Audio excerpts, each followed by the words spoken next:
Welcome to the Legendary Upside YouTube channel podcast. My name is Pat Kerrane. Follow my content at legendaryupside.com. With me today, Rich Hribar of Sharp Football Analysis, author of the Worksheet. Reebs, how's it going? It's going good, man. Did you have a good Christmas? Did have a good Christmas. Yeah. My wife's cousin and her family were down. I played a bunch of mahjong, Nice. which was pretty fun. I drank some sayote for stamina and strength, so I'm feeling really good. I love it, man. Yeah. And her cousin was born in the Philippines, and so there was a I was learning like the real way to play mahjong. It was fun. But yeah, how was your Christmas? It was good, man. Yeah, I think I have all the world's cardboard at my house. Like I'm gonna build like just a fort. So I think every piece of cardboard in the world is at my house right now in my garage. Just style. I'm gonna be getting rid of it for the entire year in recycling. Okay. Luckily, I don't have to build a bunch of stuff though. Just a bunch of cardboard. Just that fort. The only thing I'm building is that fort. Nice. All right, let's dive into this slate and talk through the final. By the way, this will be our final Angles and Upside podcast that we're doing this year. Yeah, it was good, man. It was a good show. We'll bring it home hopefully, and get some of that. Hopefully, get some money back for some people that bought a lot of Christmas presents this week. Yeah, I mean, it's a time everyone could use a little more. So hopefully everyone has good luck. And if anyone had anyone play on Christmas Day, they need some help right now. Well, Sacrilegious won 100K, so he had a nice little bank. I don't know if you saw that on Showdown. He had the well, no matter how bad it is, captain stuff. Someone has to win. Someone has to win. That's the thing. I mean, someone has to win. Even in a slate where one guy throws for 200 yards, someone has to win. Someone has to win. Yeah.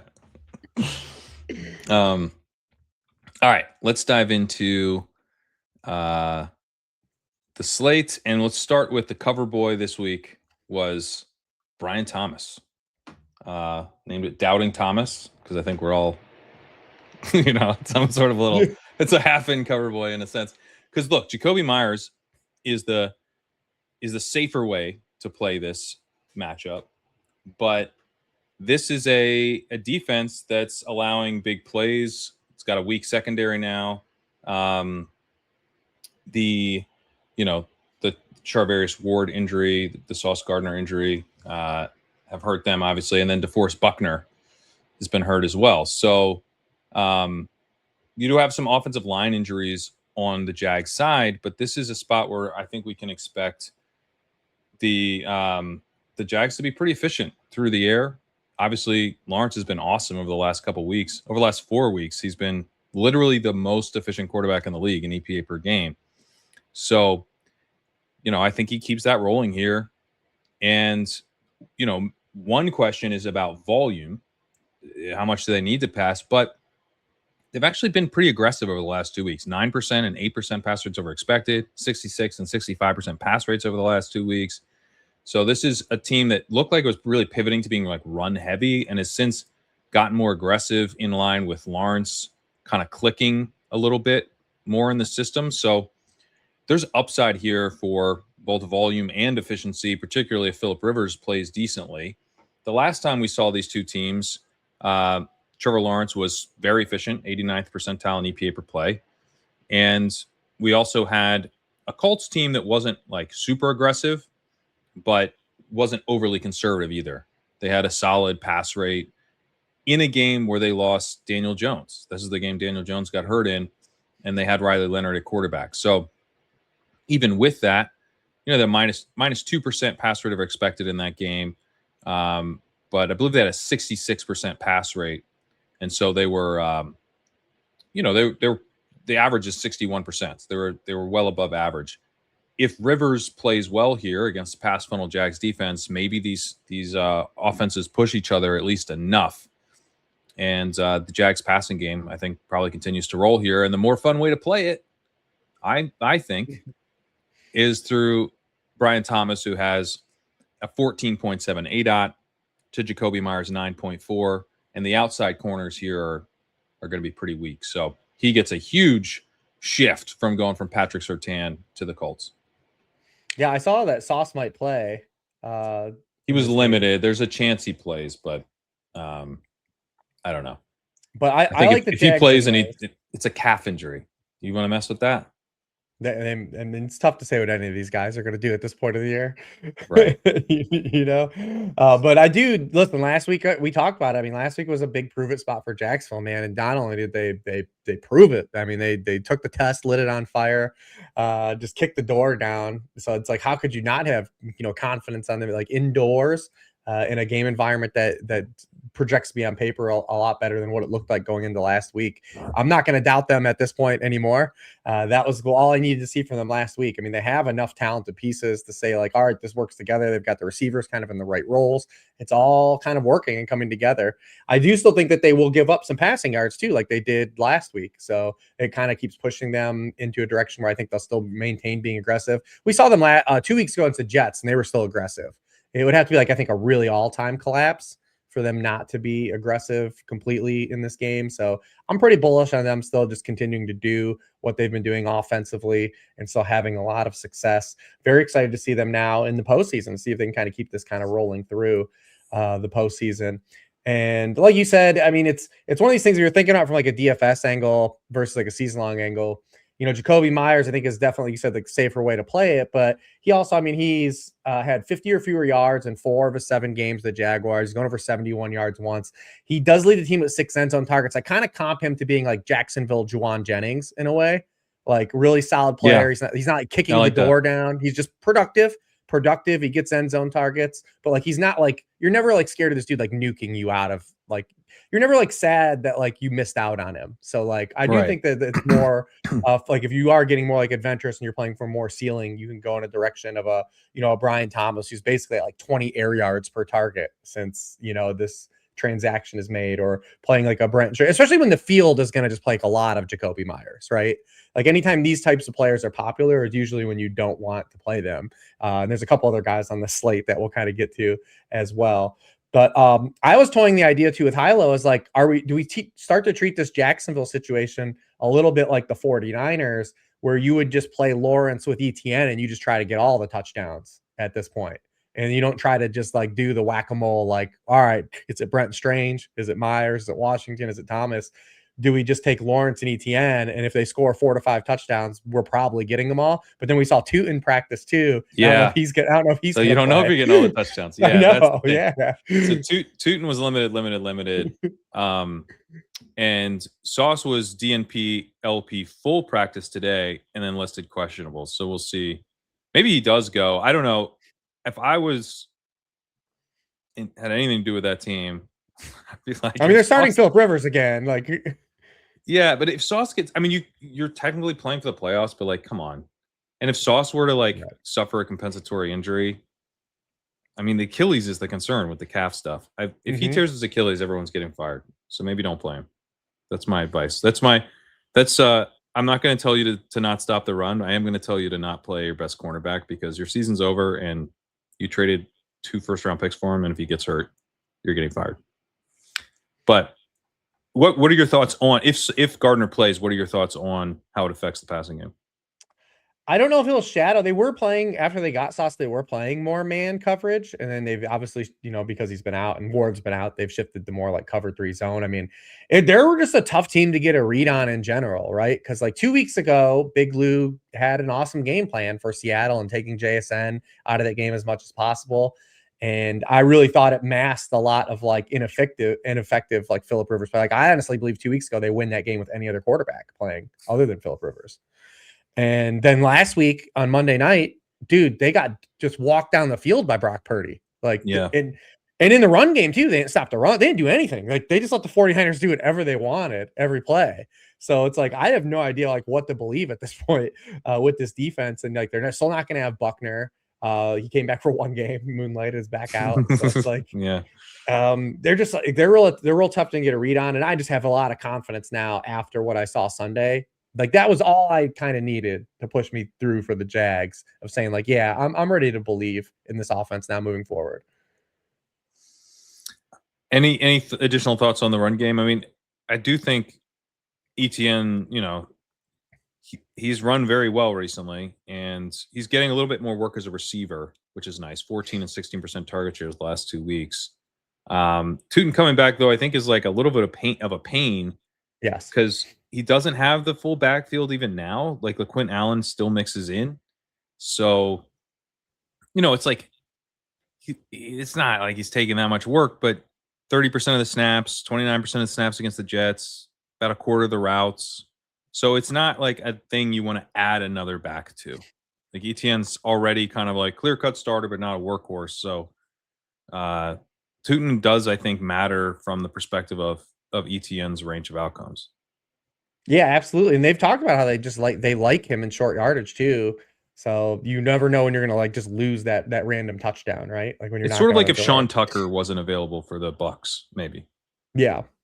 Right? You'd be like, oh, that's kind of nice for ETN or for Bucky Irving or ETN in this case. So that's how I mean, I don't think Tootin now. Do I have teams that are live in week 17 that have Tootin?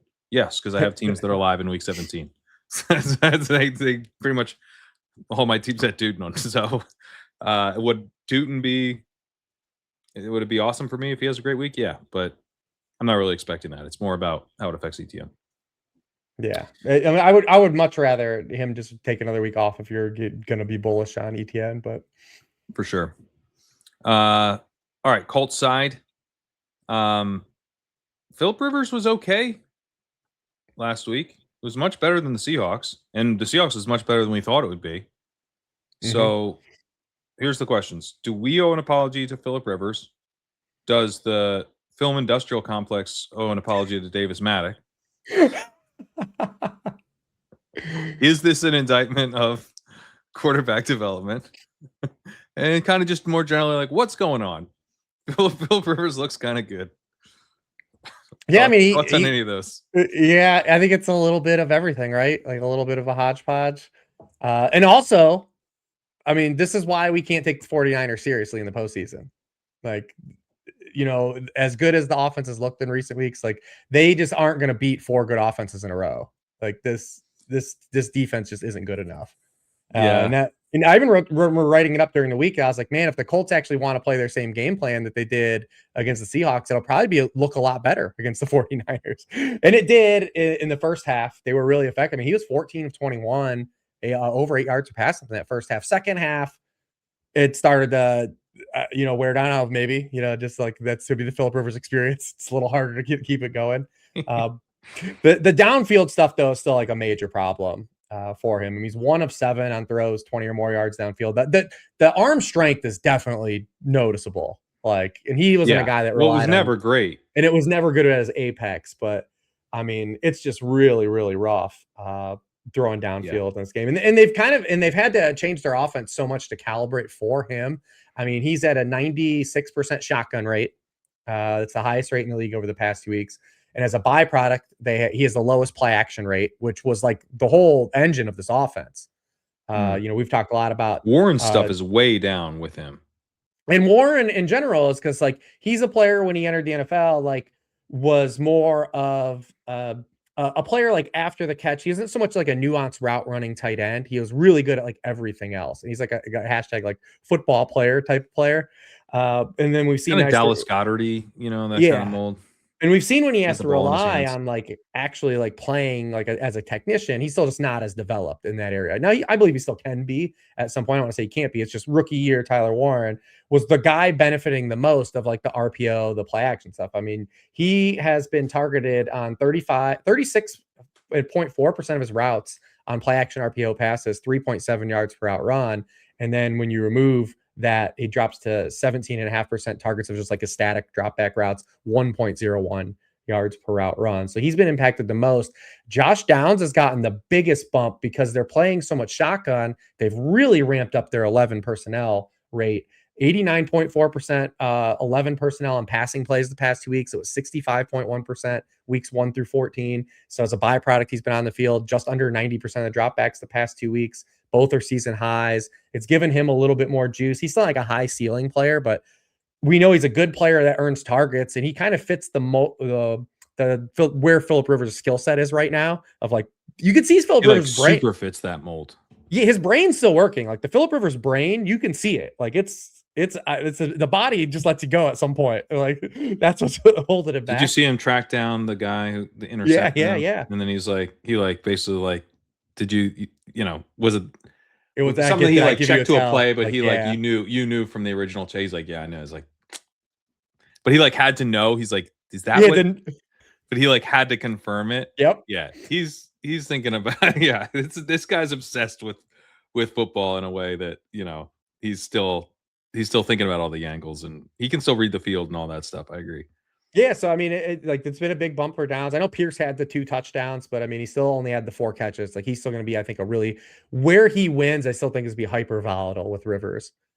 So I mean, you can always play himself for a boom or bust upside play. You know what you're getting out of him, and then it's just killed Jonathan Taylor too, because Jonathan Taylor is running out of all these static shotguns now, runs now, and he's been and it's really absolutely killed him. 95% of his runs obviously have been out of shotgun the past 2 weeks.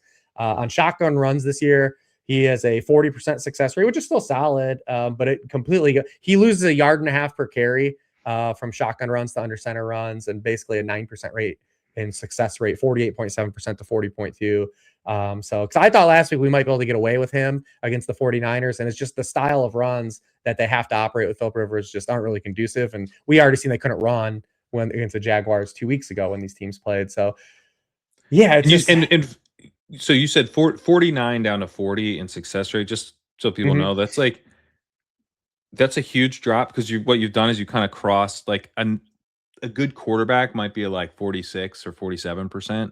So you've taken rushing efficiency that's like as consistent as like a good passing game, right, and taking it down to 40%, which is like a really bad quarterback. Like a bad quarterback might be like 42, 40, maybe 43%. But that's a big drop. It's a big drop. And us nerds that always want the NFL to throw more, like we've always been open of like, if you're running as good as throwing, keep running. Like, right, do what's efficient. In the Colts, we're doing that for a large stretch of the year, but right now there's just like for them to kind of just keep leaning on him to the degree they probably should open it up a little bit more. But obviously the Philip Rivers, there's a lot of moving parts here, but I think that they'll be able to at least coax out enough production here to kind of keep pushing the Jaguars. And I'm, like I said, more confident in the Jaguar side, but it did give some life to guys like Downs, at least, who were pretty much dead, like drawing dead for the, the fantasy, for fantasy purposes. And he's at least on the board now. I think it's given a lot of life to Downs. I mean, 89 and 87% route participation last 2 weeks. And when you look at Rivers, like it's almost like someone's doing like a parody of the Aaron Rodgers thing. It's like okay, live from New York. It's Philip Rivers. Yeah, it's literally it's an Aaron Rodgers impression, like, because it's over the top. It's 2.41 second time to throw. Yeah. 2 is second fastest at 2.55. Like that's another. And what you've done there is you've crossed over, like a quick pressure is in 2.5 seconds or less. So like you can't quick pressure Philip Rivers on most of his he's already gotten rid of the ball, like on some of your quick pressure opportunities. So it's very, very quick to be getting rid of the ball under 2.5 seconds. And it helps to have a guy with a shallow ADOT. Now, I would also know, I think the Tyler Warren stuff is maybe a little bit overly bearish in terms of, you look at like the production he's had with Rivers, it would paint an overly bearish picture, because he has had 22% and 24% target rates over the last 2 weeks. And he has a shallow ADOT as well, and does more of his damage after the catch. So 6.1 ADOT for him. I could see them, and I could also see, given how talented he is, it being a priority getting him going with Rivers here. So I actually do have a little bit of faith that Warren, will have a little bit of production with Rivers at some point. I guess we only have 2 weeks left probably, but there's a decent chance that he does. He had him open for a touchdown in the second half on Monday night, and he actually missed him. Yeah. So the Downs and the Downs is the best fit. I'm always a little nervous with Downs because if the game doesn't Mhm, go as expected and they can run a bunch, like Downs is the first guy to go. His routes mhm. just dry up. He can drop down to like the 50% route participation range pretty quickly. So he's fragile, but he's definitely somewhat interesting. Um, Pierce, I mean, he's coming off that really good game, but he only had 11% target per route run last week. So Yeah, I mean, it was Phil very will give him a efficiency couple driven. chances to win, but, like, that's just he's just Yeah. not geared out to get, like, a bunch of volume with this version of Philip Rivers. Yeah. I was actually kind of thinking about like Jonathan Taylor. Like, I wonder if they start throwing to him a little bit more because he's like, he's been involved. He's a 10% target share this year. And, getting the ball out quickly is so important for Rivers right now.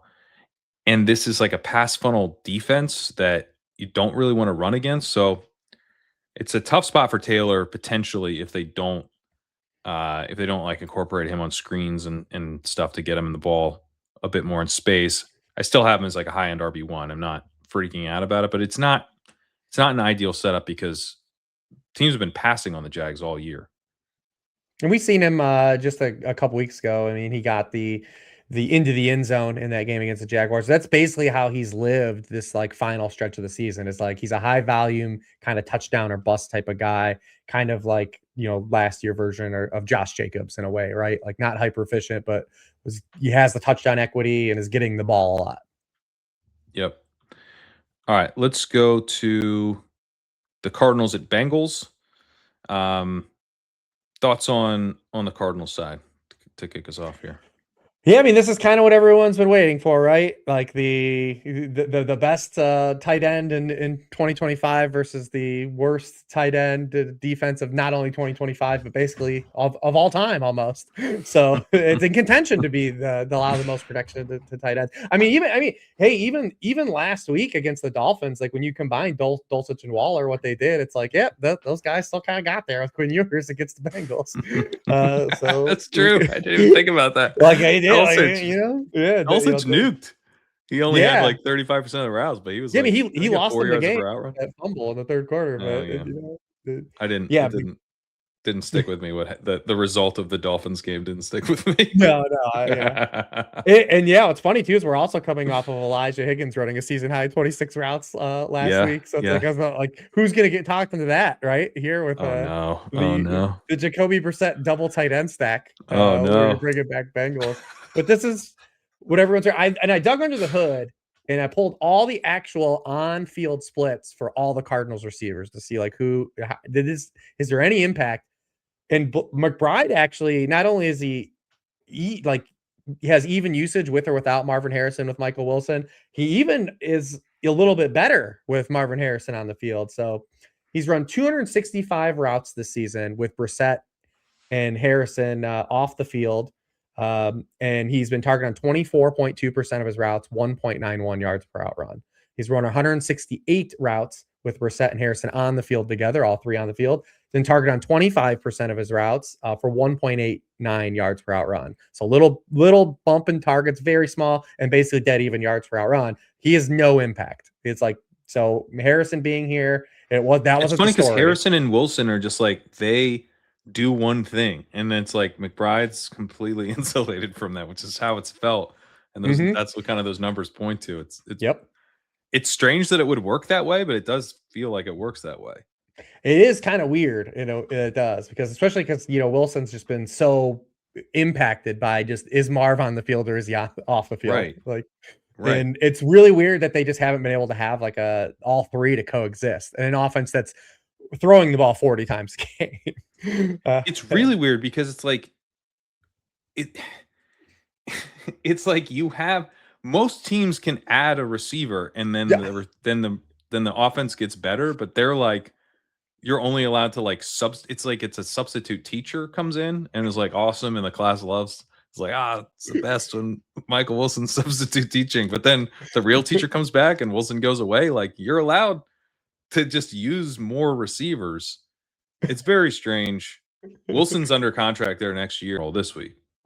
I would assume So, too. Gannon talked about his heel was looking. Now he used it solid this week is what it's looking like. But they ran a really. What got them last week was they just ran 1st and 10, which is a complete flip. They've been at they only 14, ran 13, 11, 10. 56.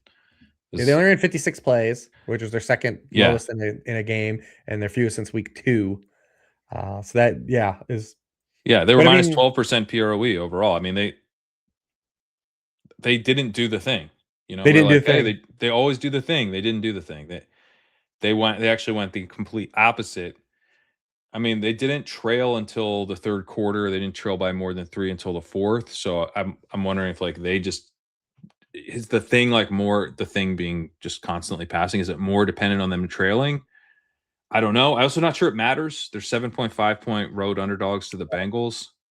They're going to be trailing here. I can tell Gonna you be that. trailing, so it probably doesn't matter. But it was, And you yeah. feel bad for fantasy gamers because this is why people end up hating fantasy football is you have this thing where Brissett and you have losers like me telling you like you can't, dude. The train stops when you face the Texans. The train stops, and he still gets there, and you're like, all right, McBride cool. is like the guy. Like it, you know. I guess he wasn't Yeah, because that was Pitts' week, but he but was then you still have amazing. like people probably started Brissett over a handful of dudes that were probably I like started him just over Herbert in the league. yeah, That and felt like then crap. he ended up sucking, and it's Yeah, like yeah. Yeah, right. that's the frustrating part about it all. It's just like, so but this would be a great bounce back spot. We expect them to be trailing, and the Bengals, even though Quinn Ewers didn't have a really good like fantasy game himself, he still threw for 8.7 yards per pass attempt against the Bengals and 260 yards against the Bengals. So like this is still a team we can pick on through the air if we get that volume. I would say that's a Bengals defense stat. Yeah, correct. You know, like that's Correct. like Correct. take that and apply it to Jacoby. Don't take that and apply it to Quinn. Take that and apply it to Jacoby. Correct. That's what I was trying to get back at. Yeah. Yeah. Like I think this is a spot where you can like we have to say like, oh, the train finally stopped and got exposed. I think that, hey, they ran into some weirder game script. They didn't run a lot of plays. They kind of got out away from what they were doing that was driving the fantasy volume because we have known Brissett for like 6 weeks hadn't really been that good, like on like a At per all. play basis. That Brissett needed has the volume. consistently turned in games where like if if someone you were excited, if let's just go, the other side. If Joe Burrow turns in a 29th percentile mark in EPA per play, 33rd, 42nd, 39th, which is 3 of his last 4 games, he's done that. Those numbers, like we're like, what the heck's going on? That was Right. Burrow was 36th percentile against the Jags in week 2. He was 37th against the Browns in week 1, and we were like, what? This sucks. And then he got hurt in that game, but on that Jags game. Mm-hmm. So yeah, like it's really with Brissett, it's like it does make it more fragile because he hasn't been good. So you need the volume, and the second the volume goes away. But it's also unusual because most teams that have a quarterback playing poorly don't pass nonstop. And this team has just so consistently done that even after last week, I think they just get right back to it. But that is like, I mean, in a way, what do you think? It's like, I guess not winning games, but it does kind of show you like, yeah, inefficient passing is still pretty good. Still pretty Still good. pretty good. Still You pretty could do good. worse. You could do worse. Yeah, and it's definitely a better alternative than handing off to Michael Carter and Corey Kiner and Yeah. what's left over here. Right. Although Kiner had one hot drive last week, he did look good. So maybe he plays a little bit more here. But Well, I the mean, Bengals run defense is not good, so no, definitely not. And they've been a little bit better. They've gotten some turnovers in recent weeks, but we're still targeting them. I would say that it's a big spot here to get back on kind of them throwing the football. It's just that outside of McBride, how much confidence do you have in any of the pieces here? not a ton. I have Harrison as a high end wide receiver 3, Wilson kind of wide receiver 4. But yeah, I mean it's McBride. McBride's the dude. And we're seeing a lot of early on that the way people are going to, I think, play this slate from a DFS stance is they're trying to get to McBride plus Chase in this game. I think we're going to see a lot of mid-range running backs be played, in particular on the slate, which maybe opens up some guys that we'll talk about for high-price running backs that could be nice leverage here. But I do think we're going to see the field the way it's looking. When I looked at some stuff earlier with high-low, was the field wants to play this as a clear correlated mini pretty heavily. Well, I mean, when you look at the Bengals side of this, but they just 2 weeks ago had this horrible game against the Ravens, -7% PROE, -21% first and 10, combined with an 8th percentile EPA per play from Burrow. So you get inefficiency and a conservative game plan from the Bengals, which it's just like that's not Bengals football. Where it's like you can count on pretty efficient play generally, and you can almost always count on volume. And that's like why I was like, what's this? And then obviously, you got all quotes and stuff, and people was like, is this dude like gonna retire on us? Like, what's happening? Yeah, he's talking about Pokemon. He's like, yeah, for like a while. Like that's a long clip. But last week, both things righted themselves. 97th percentile EPA per play against the Dolphins, 5% pass rate over expected, 8% mark on first and 10. So it was right back to what we're expecting. And then you get a Cardinals defense. You can do whatever you want against the Cardinals. You can run on them, you can pass on them, but you can pass on them, and the Bengals generally want to pass. So it's like assuming everything's cool here, Chase he's just set up so well. I mean, he had a 32% targets per out run last week with Higgins back. So, Higgins helps open up the offense. He will sometimes eat into Chase's target volume a little bit, but he also Chase has a huge ceiling with Higgins in the lineup as well. And even better. This is an awesome spot with him. Yeah, yeah. I mean, because it Burrow's better, it lifts the ceiling of the whole offense. Yep. Yeah. And I've been writing about it for 2 years. We talked about it last week, so we didn't know at the point when we recorded this last week if Higgins was still on the fence.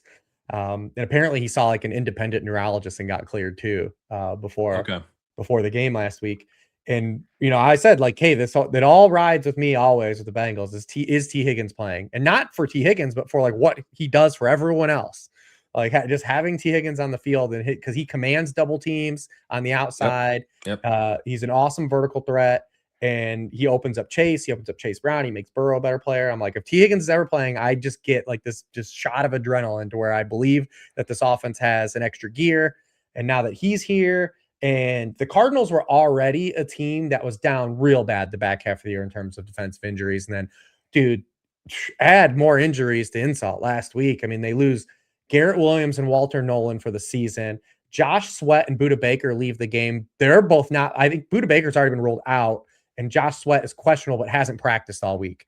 And Josh Sweat, has 11 sacks on the year. It's literally their best pass rusher. So it's dude, they're coming in with just nothing, just absolutely nothing.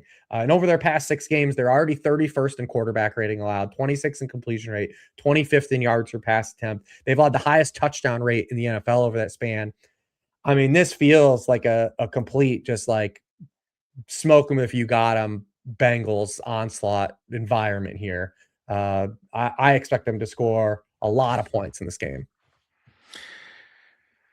Well, even Mike Gesicki, kind of interesting here. 69% route participation last week. He's not been very good, but do we have a starting tight end as opposed to just a rotational thing going on?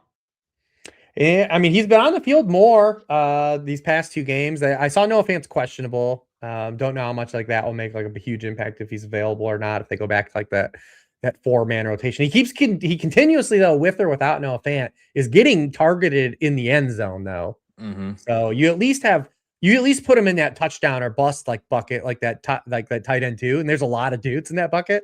So I think he's at least in that type of territory where he can at least threaten some guys that are maybe more locked in starters because he just has touchdown equity. Where are you at on Chase Brown? Because he's still so he had 46% of the carries last week. P. Ryan was at 27%. P. Ryan had a 10% target share though, which hurts. Brown was at 13, so it's not like he wasn't involved, but it's just he doesn't have total control of the backfield. At the same time, this is an offense we want pieces of, and he's he still has a big piece of the backfield. So, what are your thoughts on Brown? Yeah, that's my thought. I mean, we've seen he's been getting more like high end RB2 type usage. Yeah. But I think that's enough to float you for in this matchup to be potentially an RB1 still. Right. I So have him as a low end RB1. Yeah. and yeah, I'm very interested in him on Friday as we record this in DFS purposes because it looks like because he's been priced up and he's not tracking to be very popular. And it's like he looks like a one to include in your Bengal stacks, which is not easy because they're expensive, especially if you're going to add McBride to your Bengal stacks. But maybe as like a pivot instead of doing like a Burrow double with Higgins to maybe do it with Chase Brown instead. And then McBride. But I'm very interested in him if he's going to be like tracking to be like 10% or lower as just a way to differentiate off Bengals because I want to play all the Bengals, as many Bengals as I can. Yeah, no, I like that. And just it feels like every year when we get down to the end, it's just like just give me Bengals.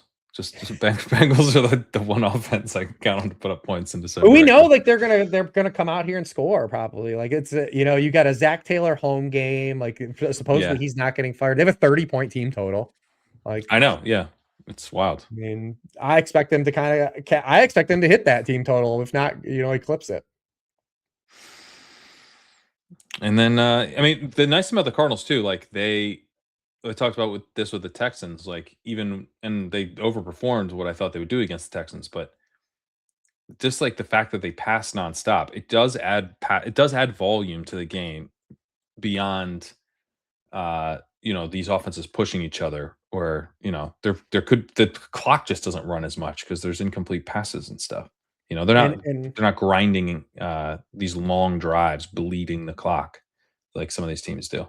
And I checked Roth's report, and there's not much in terms of game stuff to worry about this week. Maybe Philadelphia, Buffalo stuff, but this game, that's like the only one. Yeah, this game doesn't have anything because you always like, oh, it's in Cincinnati. We wish it was in Arizona, but it doesn't look like there's going to be any issues in terms of like cold and snow or anything. All right, Steelers at Browns. Another game we would have thought, drafting in the summer, this is going to be, crappy weather game. It seems okay. Might be played like a crappy weather game. Might be played like a crappy weather game though. Yeah. You might think this game was played on hot. Yeah, they're gonna tell it. They're gonna AI generate some snow and rain to have us take this level of football and accept it because it's gonna be not. And also fun. this chucklehead in Detroit ruining the government name bit for me. Like you ruined it, man. This asshole. Yeah. I can't even do it anymore. You can't do. Is it Kerrane? I always forget. It was DeKalen. DeKalen. Is that what he said to him? Yeah, supposedly. I mean, there's a lot of he said, she said, but he even at his it's funny we made the Saturday Night Live joke already, but did you see like his thing today, his press conference? No. It was literally like a fold out table. He's got like a backwards hat on. I'm like, what is happening right now? Like, what is our society? Like, so he's just calling him by his full name. That's what. Supposedly that's what he said, but now I look like a goon. No, because it was my thing. Well, you weren't. As far as I know, you never went to a stadium and started shouting the full names of the players. Dude, I'm not shouting anything at DK Metcalf. First of all, like, but there's gonna be a glass wall between us. I ain't saying anything to DK Metcalf. DK Metcalf is like a long player career. Post NFL career, and it's maybe not the worst thing to like send a message of like just I'm not to be messed with. Dude, snap me in half, man. It's paid $1 million, I think, to not be messed with. No, it's 555. Wasn't it? He did the 555 with an extra 5 on it.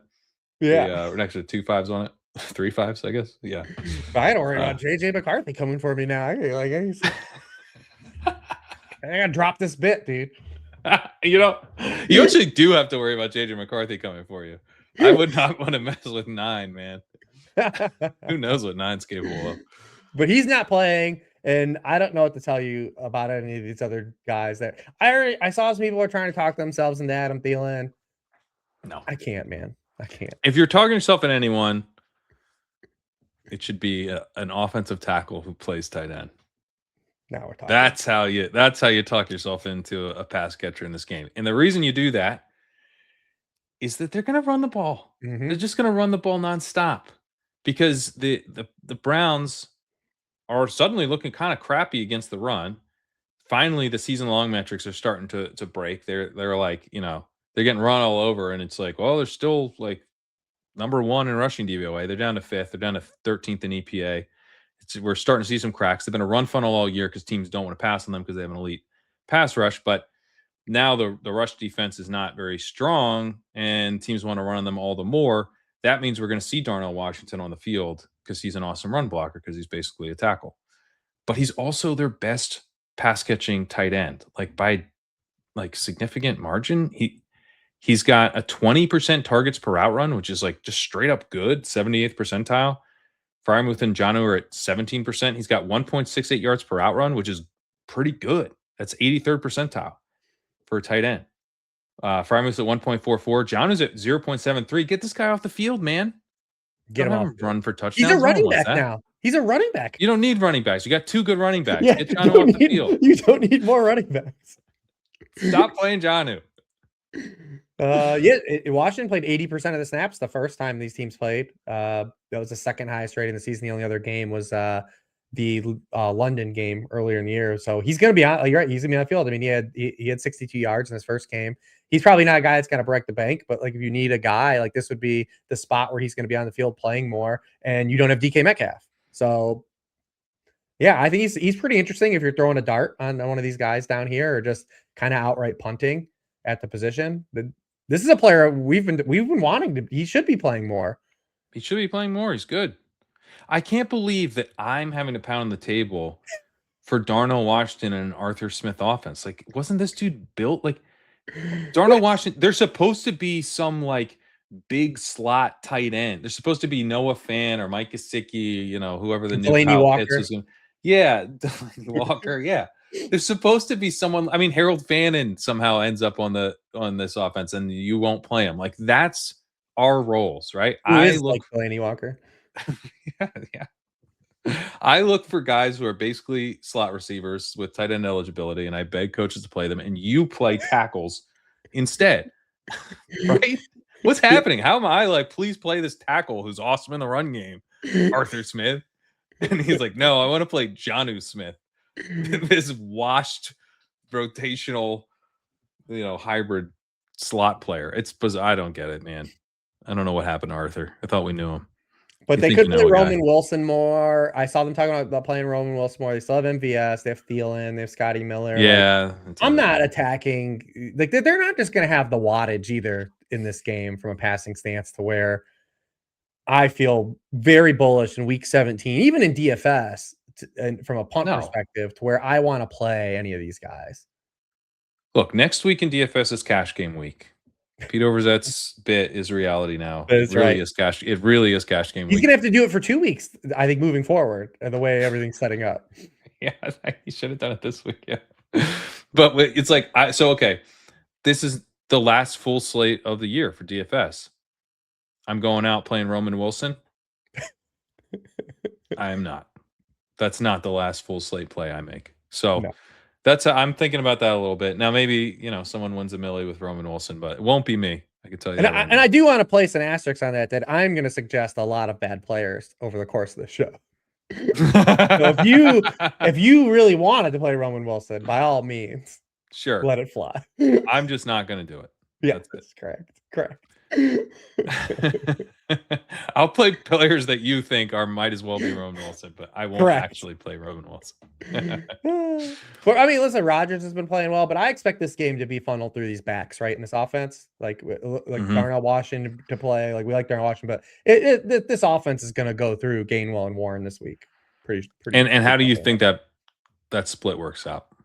I would have said that, Gainwell was really making this like a 50-50 thing, and he still kind of is because he's got all the passing stuff. But Warren dropping those explosives last week was something we haven't seen from him in several weeks. So maybe he's over that ankle injury. He had that in week 11 that kind of slowed him down. And he came into last Monday with an illness too. But really that ankle injury he had in week 11 was what kind of created the split because he was taking over the backfield like completely at one point in the middle of the season. And that ankle injury kind of reopened the door for Gainwell. And then Gainwell played so good that they're like, man, this dude's good. And then Rodgers was like, this dude's good. And if Rodgers wants you to play, you're absolutely going to play.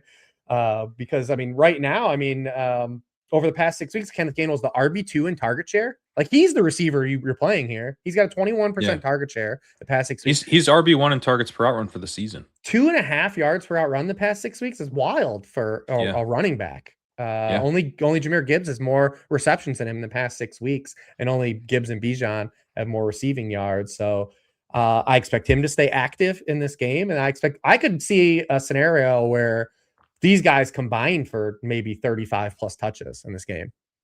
Wow.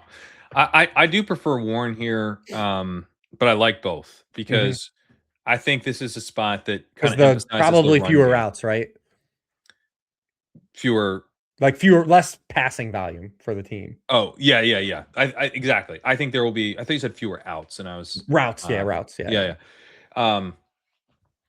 Yes, I think they lean into the run game, and when you look at Jalen Warren, he's been. I mean, I don't want to take anything away from Gainwell. He has a 50% success rate. That's running back 4. He's been a good runner, but Warren has been a lot more explosive as a runner, and he's just been good. Like he's running back 11 in elusive rating, running back 10 in rush yards over expected per game, running back 18 in breakaway yards per game, and he's been consistent as well with a 44% success rate, which is running back 17. So he's, the back I prefer if I'm betting on an efficient running day from the Steelers offense. And this is what this sets up as. Correct. And you've got the Browns offense on the other side of this where like there's always a chance they push the Steelers, but you have that the Titans game, Shedeur Sanders, shuts up the haters by checks notes losing to the Titans. And that did happen though. It did happen. The haters are in shambles. Did you see how he lost to the Titans? He looked kind of cool doing it. But he was actually pretty efficient in that game. 69th percentile in EPA per play. Had a decent success rate there. But it's been really bad since. And the Steelers defense was like shockingly good last week without Watt and Herbig. Yeah. And Herbig's back. Watt's out again, but Herbig's back. So I mean, the Steelers defense is good. Like Steelers defense better than I thought. And now we'll, be a little bit strong. Herbig's the guy we talked about last week. He's the more impactful of the two now. And they get him back. So they'll have their pass rush. They're playing a horrible offensive line. Like some of this is not Sanders' fault, but Sanders does have the worst EPA per game of any quarterback in the NFL. And it includes Dillon Gabriel. He's actually been significantly worse than Gabriel. He's a little more fun. He's a little more fun. He does like crazier things on both ends.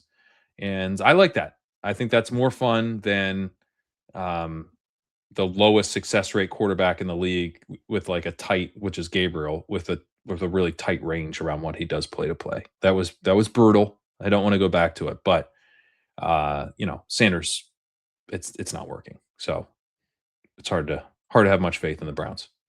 Yeah, the only thing I can say is that when you look at the last time these teams played, Kevin Stefanski was really willing to throw the ball a lot with Dillon Gabriel. So maybe we have that here too. I think they threw the ball 6% over expectations that game. That was their second highest rate in a season. That was the game Gabriel threw 52 passes.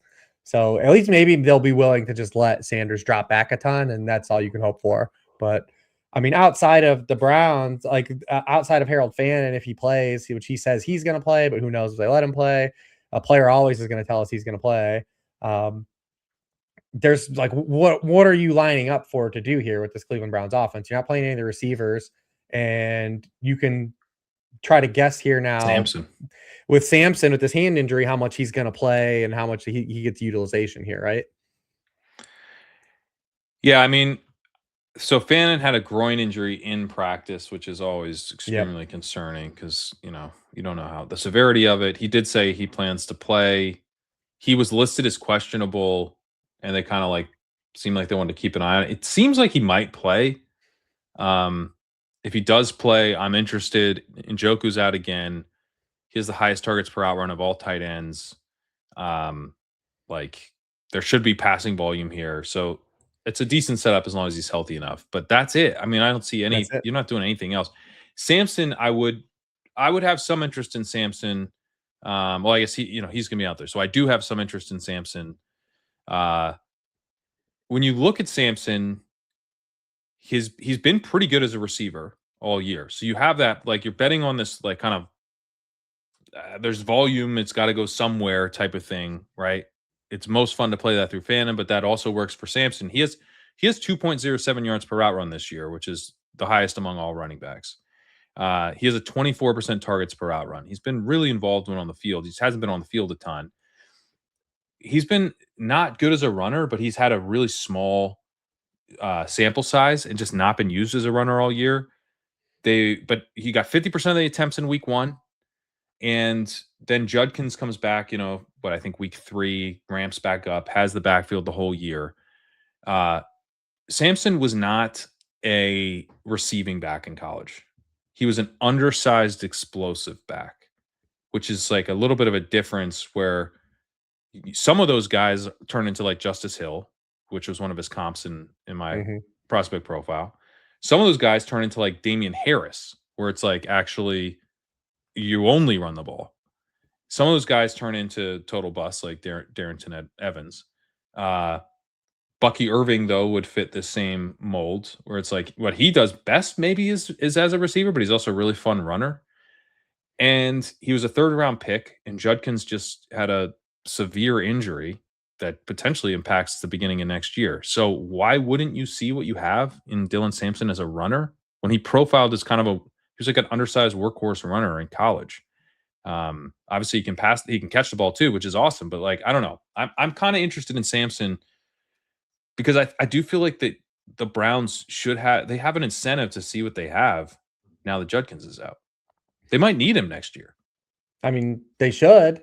It was kind of weird that he completely got relegated after even when Judkins came back, because we always thought it was going to be them two kind of working in unison. But Jerome Ford's pass protection kind of kept him on the field over him for that period. And we don't have Ford. They're really just down to him, Raka Sanders, and Travion Williams right now. And it would just be, if they want any of these guys that will be a lead back in the early down and distance from a profile stance, it would be Sanders. But I feels like that he's only played out of necessity anytime he's ever played.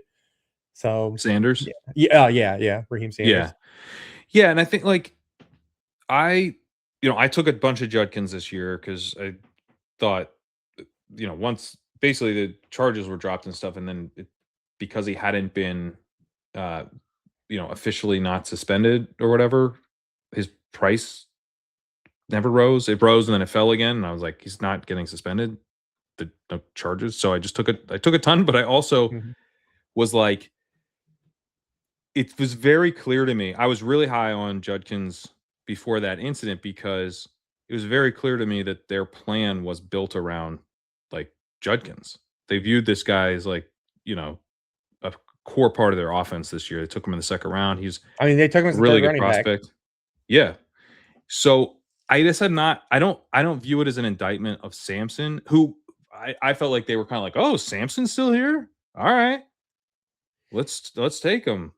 It didn't feel as much of a core part of their offseason plan. And so I don't really view it as a big indictment of him that Judkins was installed ahead. Of course he was. That was what they always wanted to do. And he's good. And he should be installed ahead of Sampson. He's a better running back. But he broke his leg, man. You don't know what you have in him now. So find out what you have in Sampson. So I don't know. It's sort of we have to do projection here, and it wouldn't shock me if we get out there and Sampson's just in a 3rd down role, and it's like, oh, they're not going to look at him at all as a runner. But it would be kind of strange to me if they did that. It would seem very, very suboptimal. Right. All right. Moving to the Saints at Titans. Where are you at on Tyler Shuck?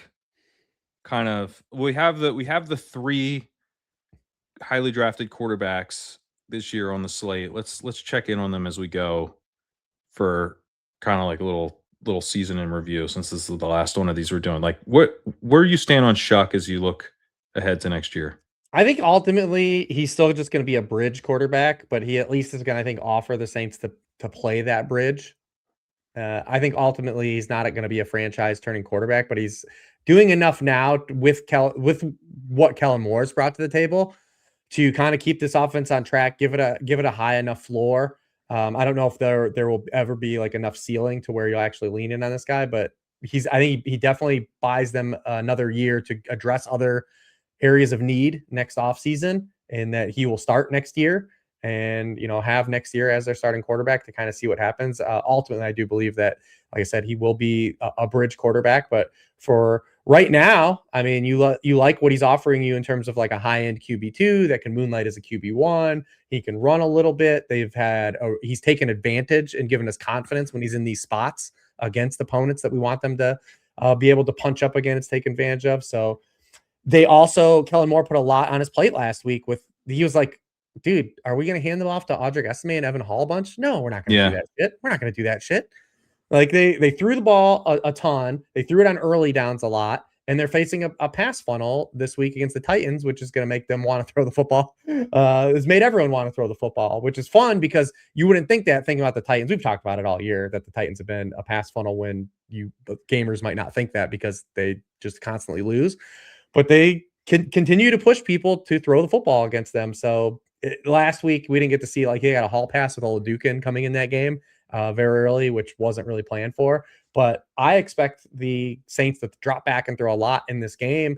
And now that they have this nice, tidy target share, you're pretty bullish on being able to keep this thing tight and have a nice little stack of Shuck, Chris Olave, and Juwan Johnson. And then we can talk about Taysom Hill separately as an aside. Right.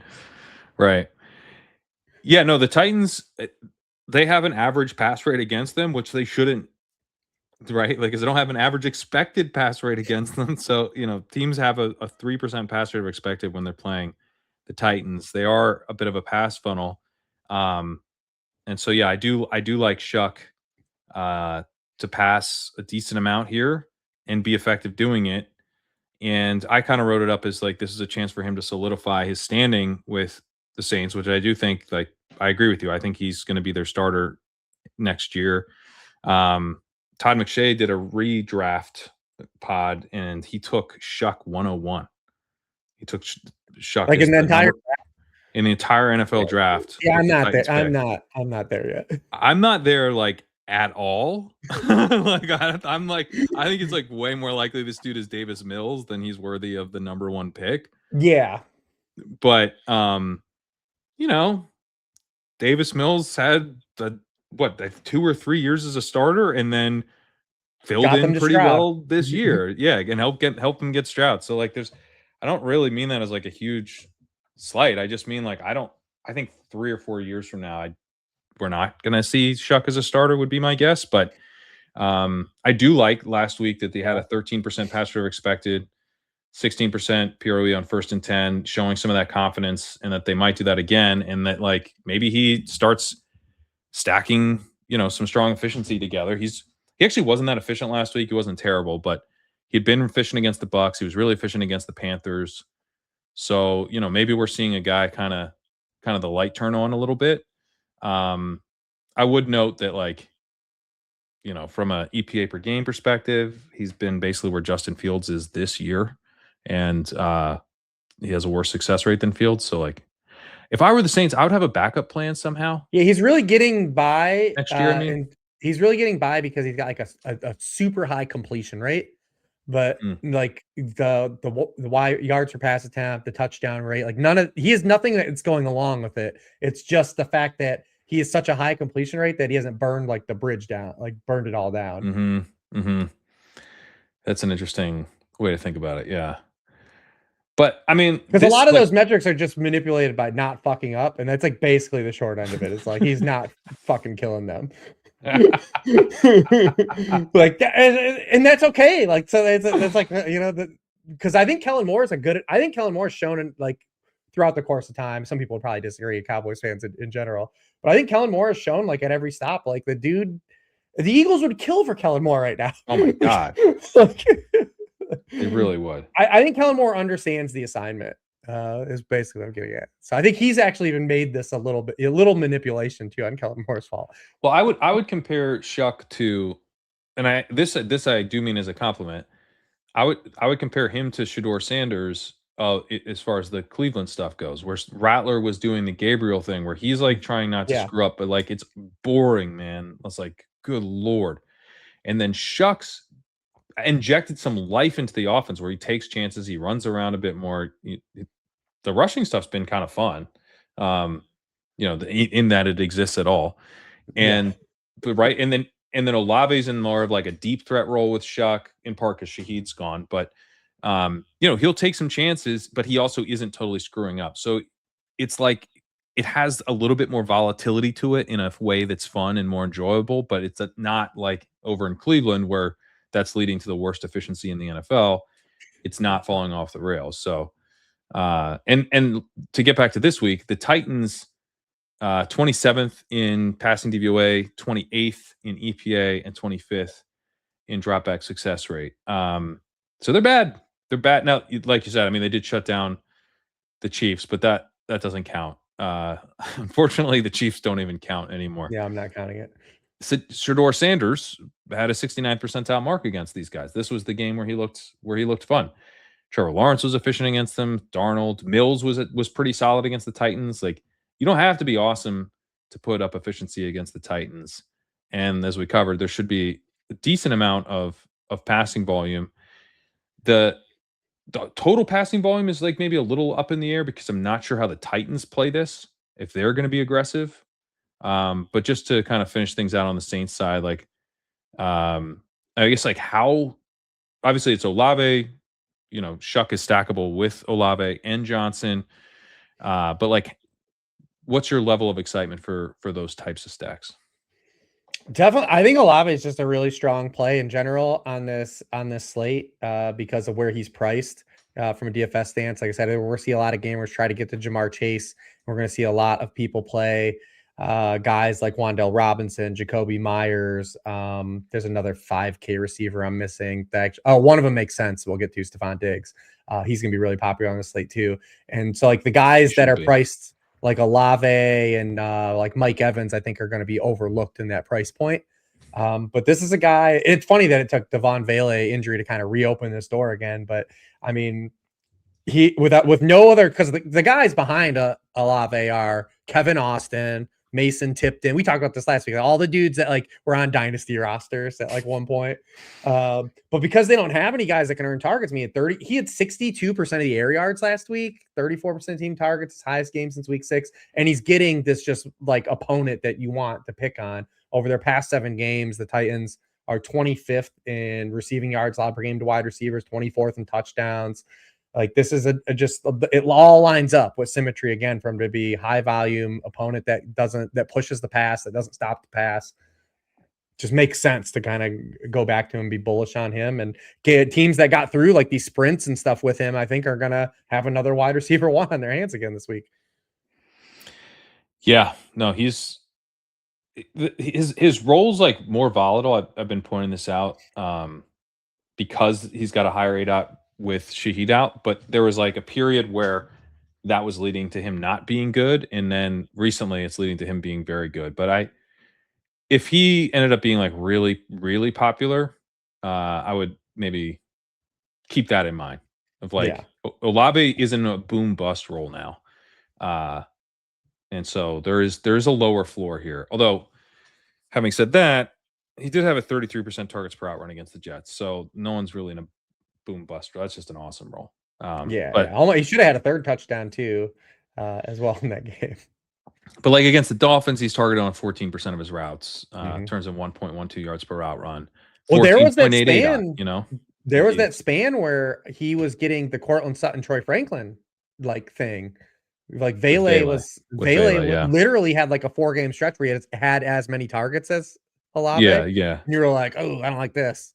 And that's why I said when Vele left that game 2 weeks ago against Carolina, he got targeted. He literally had a drive where he got targeted 4 straight plays and scored a touchdown. It was like, because I mean, they just the other guys just like Kellen Moore's not calling plays for Mason Tipton. Like we talk about the running backs. He was faced this week with a dilemma, like to give the ball to Audric Estime and Evan Hall, and he was like, "No, I'm not going to do that." And I like that. That's what things are. That makes me more bullish on like saying, like, "Yeah, dude, they're just going to keep trying to get it to Olave." Well, okay, so let's go to the Taysom Hill question. I I should have been more bullish on Taysom Hill last week. I do regret not kind of seeing the obvious kind of upside of it in retrospect. He did pop for me like a little bit, like DFS wise in some lineups. He was showing up, and I'm like, really? Like, Yeah. yeah, okay. I guess I could do this. I didn't end up playing. I had a good week last week, but I didn't end up playing Taysom Hill. It would have been a really good week if I had. Shit, if you had played him. Yeah, you know what it was too for me is that we did it after the Kamara injury and they played Neal. And so we like kind of just like our cognitive bias didn't get there, right? Fully. So it's like, like this dude's just like because he had been playing hurt. Like we knew he came back from this injury. He's a warrior. He had it look good. Like anytime they asked him to run sideways this year, like it's just been terrible. Like he hasn't looked particularly great either. And because we chased it once earlier in the season and it didn't, they went to Neal. It was like it was kind of like, all right, they're even going to do it. And then it was like full on vintage, like Swiss Army nice Taysom last week. Yeah, he's throwing passes and stuff. Great. Yeah. Well, he ran routes, which was the thing that was the like, oh, like he's actually running pass routes this week too. So like he's like, because we've done the thing where he gets the goal line carry, and like you want to completely chase that, but the Taysom like wild card range was when he was always like getting like that 30 to 40% route participation, and you were getting like 3 to 4 catches from him too. And which is what he had. And that was like we hadn't seen that. Yeah. We hadn't seen that at all. 35% and 11% targets last week. So are you back in? Not as much, but I get the argument for. I think on DraftKings he's $2,700. Like because no one played him last week, so the price didn't change. Yeah, but a lot of people will play him, and Hill's also one of these guys. Like when he's really popular, you want to be a little more bearish because like he's volatile. I also think that the rushing stuff. There's two things. One is I don't think they're going to be able to run the ball really at all, very efficiently, even with him. So like you like I'm not counting on really any of the rushing stuff here. And he did have the touchdown pass, so he had 5.5 passing points for fantasy, which we just don't know are going to be sticky or not. So I think those. Yeah, and it was at the end of the game and kind of like useless, like it's or meaningless. You know, like it was an exclamation point on the win. But he's also $2,700, and if he makes your lineup work, like yeah, like I agree with that. Because I usually have no pushback on anybody's punt tight end because we all know what we're doing, and like very few of them have like the outcome that Taysom Hill has. So I have really no pushback if you're like yeah, I'm just gonna play him. I don't give a shit. All right, let's go to the Titans. Same question on Ward. What's your kind of takeaway heading into the offseason on this rookie season? I think I've been in between you and the field most of the season that we've talked about. I think I edge more towards your side of like big picture. Like the guys that have this type of profile, like it's just hard to bet on them being an answer, like big picture. And then the people that have said like, well, look at these 3 throws he made. Like, yeah, but also like we can't count on like you don't want a guy that just like is bankable on like 3 to 4 throws a game either. So yeah. I see the upside, and I want to give him like more runway of like saying, hey, if this offense is if we hire an offensive coach next year and we invest pieces around this player, could it be better? And I do want to see what that looks like at least before I give like a complete grade on the project. But I do kind of hedge more towards like you, is just like over the course of time, and we've seen this type of player in a rookie season, like these guys tend to not succeed big picture. So I don't want to bet on that either. And I will say this, like the last couple of weeks, he's played relatively well in context of what the season has shown. He has. This is his best 2-week stretch of the season against the 49ers and Chiefs. Yeah, and he's got multiple passing touchdowns in 3 straight games. I mean, he had 7 passing touchdowns through 12 weeks of the season. Last week, he had a 75% completion rate. And we saw on Christmas night, like the Chiefs still are like with Spags, like capable of playing defense. So I don't want to just completely throw that out because the Chiefs like are in this mode over like they're quitting either, because they showed up and played against the Broncos. Yeah. And 2 weeks ago or last week, Cam Ward, 75% completion rate, 21 to 28, 8 yards per pass attempt against Spags. And he's been taking less sacks the last couple weeks too, which has been nice. Yeah. So over the last 2 weeks, here's where he's at. Which is like, this is, Bryce Young is in this range. Caleb Williams like lives in this range. Bo Nix Yeah, over the see, and last few weeks I isn't think here, but that's where he lives. He lives in this range. I think he's very much into where I would say the player right that you see clearly above him is like Bryce Young. I feel probably like that's where we are at. We're dealing with like a Bryce Young level player. I think we're dealing with a Bryce Young level player as well, and maybe worse than a Bryce Young level player. Because Yeah. that's, but so Nate Tice wrote this article I referenced in the walkthrough this week where he did a deep dive. He did a good job because one of the things that bugs me about the Ward stuff is that people act like the situation is so bad, and it's like Nate kind of admits like the offensive line isn't so bad, but he does a good job of like highlighting just how rare it is for the weapons to be this low pedigree. And day three guys all and undrafted guys like all over the skill Mhm. position. Like so that is quite poor. He's got his head coach. No, none of us were particularly excited about him in the first place. Gets fired, and the situation is bad clearly. Um, but what Nate's conclusion was basically that he's still worth believing in. But he did note that I put a quote in here that he said it could take he goes the quote statistics aren't there yet and the situation still needs time, perhaps a long time, to improve to something resembling average. I'm Right. like, so let's just be cautious here, guys, because I mean Mhm. I'm someone who in the off season, I think it's an edge of mine, frankly, that I'm willing to get optimistic and sort of like detach from what the last season was and start to think about like possibilities of what the next season can be. But sometimes you end up talking yourself into teams like the 2025 Jets maybe being fun. And you're like, "Oh, I wish I didn't do that. So I'm like with Cam Ward, I do want to kind of keep some of the pessimism in the back of my head of like, dude, this season has been very similar to. So what I did is I just put Cam Ward on the chart with everybody with the previous rookie seasons. Here's Mhm. Zach Wilson, worse than Justin Fields as a rookie. Um, here's Bryce Young, very similar to Bryce Young's rookie year.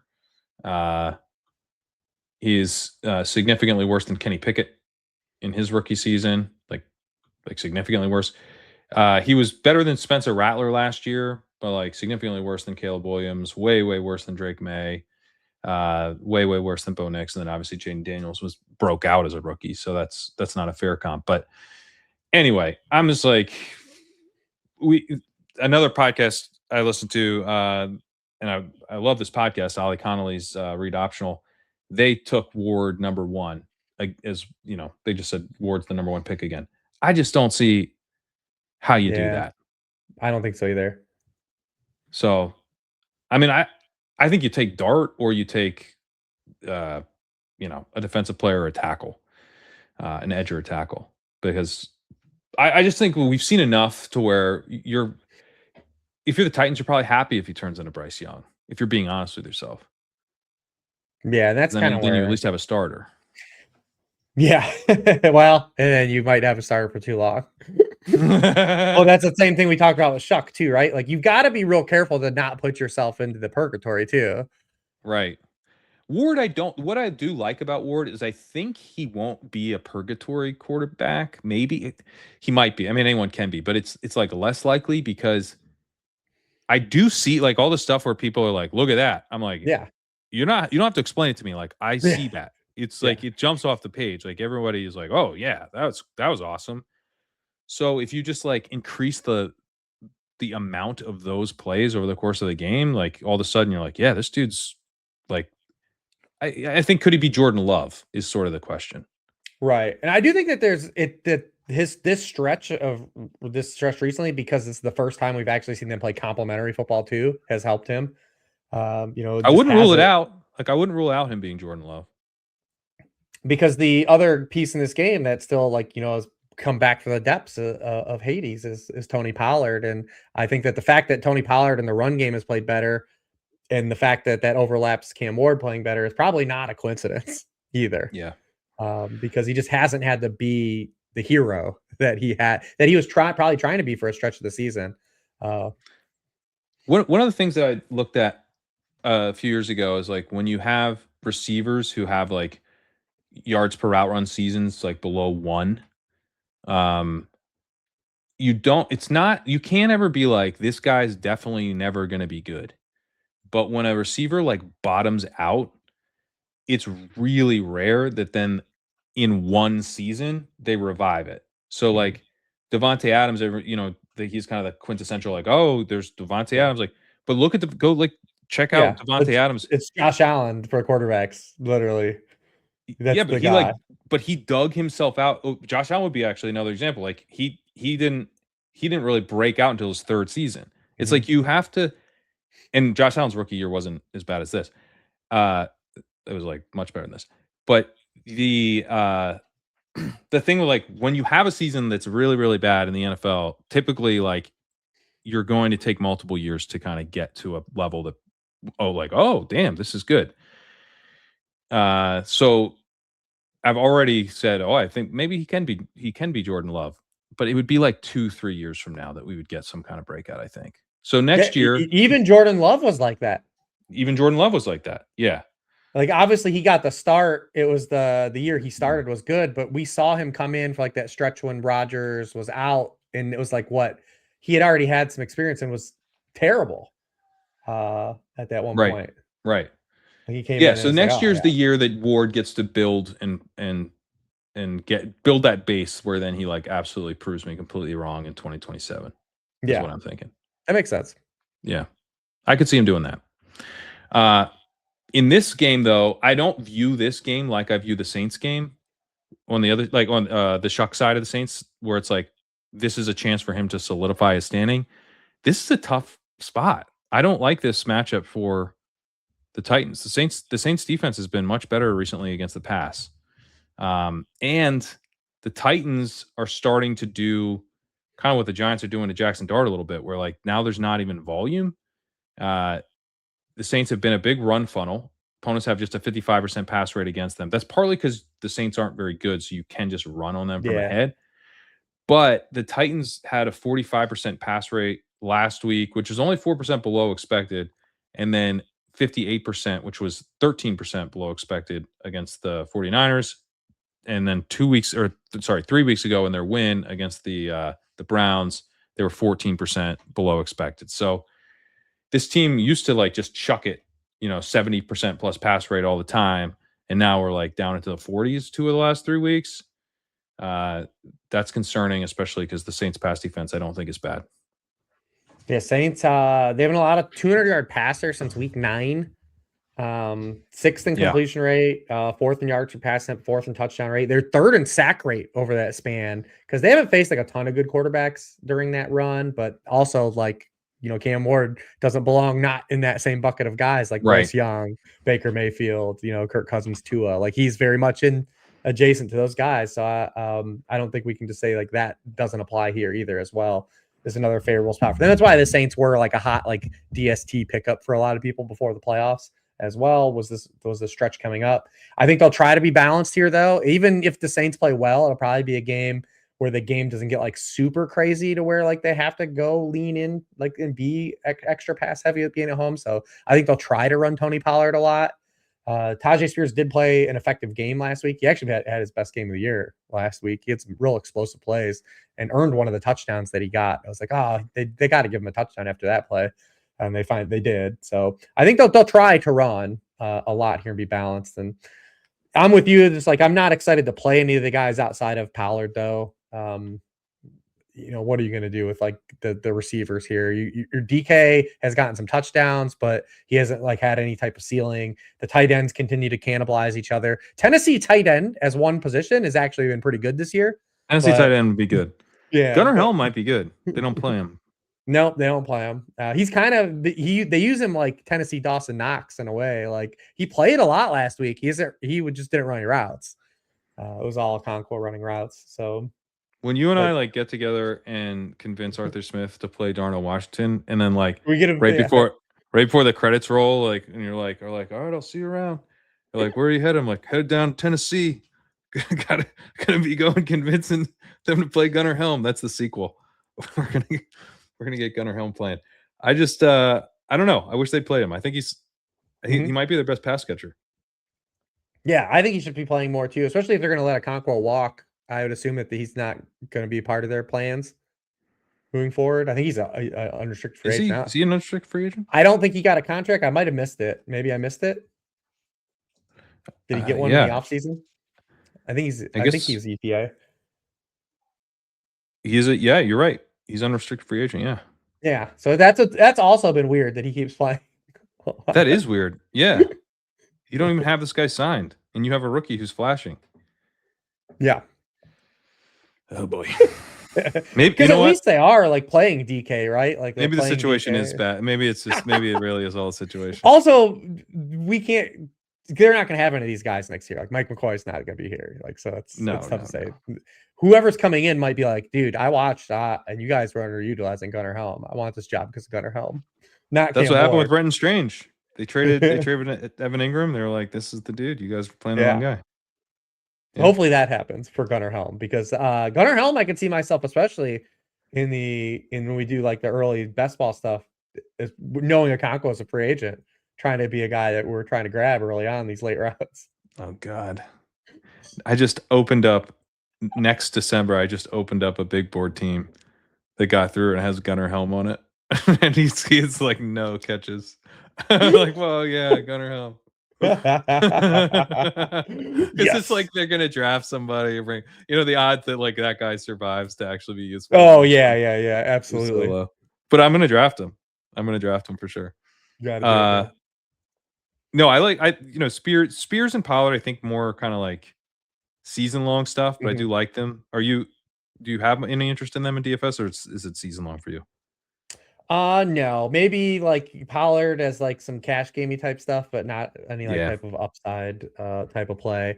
Only because he's priced cheaper than some of the guys that we popular. Well, it looked like we were going to have Ramondre full on, but not anymore. Not anymore. Because he was like priced below him, and then Jane T is going to be like immensely popular, and he's below him. But I don't. He's not a guy like I'm really outright looking to play. I'm more like I said, the way I'm looking to play this slate from the running back spot in DFS is to maybe play some higher price guys mixed into my portfolio. Like I brought up Chase Brown potentially if he's underowned, and then there are two other guys probably in the last game that we'll talk about in the entire show. All right, let's go Bucks at Dolphins. So Wirfs is out for this game. That's one of the big headlines. I still have some optimism about the Bucks offense here, just given how bad the Dolphins have been recently. Aaron Rodgers looked awesome against the Dolphins. Burrow just cooked them. And, that means less than it used to, right? It wasn't a given that Burrow was going to come in and cook them. The last 2 months, everyone but Brady Cook has been really good against them. Yeah. Shuck was only 22nd percentile in EPA play against them. But, yeah, I mean, you're looking at a defense that's not good. And then Mike Evans has come back, 36% targets per out running against the Falcons, 38% last week. Wasn't efficient last week, but like you can actually count on Evans to get targets. I don't know what's going on with Ibuka and McMillan and Godwin. That seems like a total mess now. Grizzard talked about getting Ibuka more involved, but he only had 50% route participation last week, which is behind McMillan. So like more involved doesn't mean what you would want it to mean. And then Godwin's playing a ton of routes, but this dude hasn't been good at all this year. I really don't get why they're like reducing the role of the promising rookie. But yeah, I think for me, it's like Evans is really jumps out, and then it's kind of hard for me to parse the rest. That's exactly where I'm at.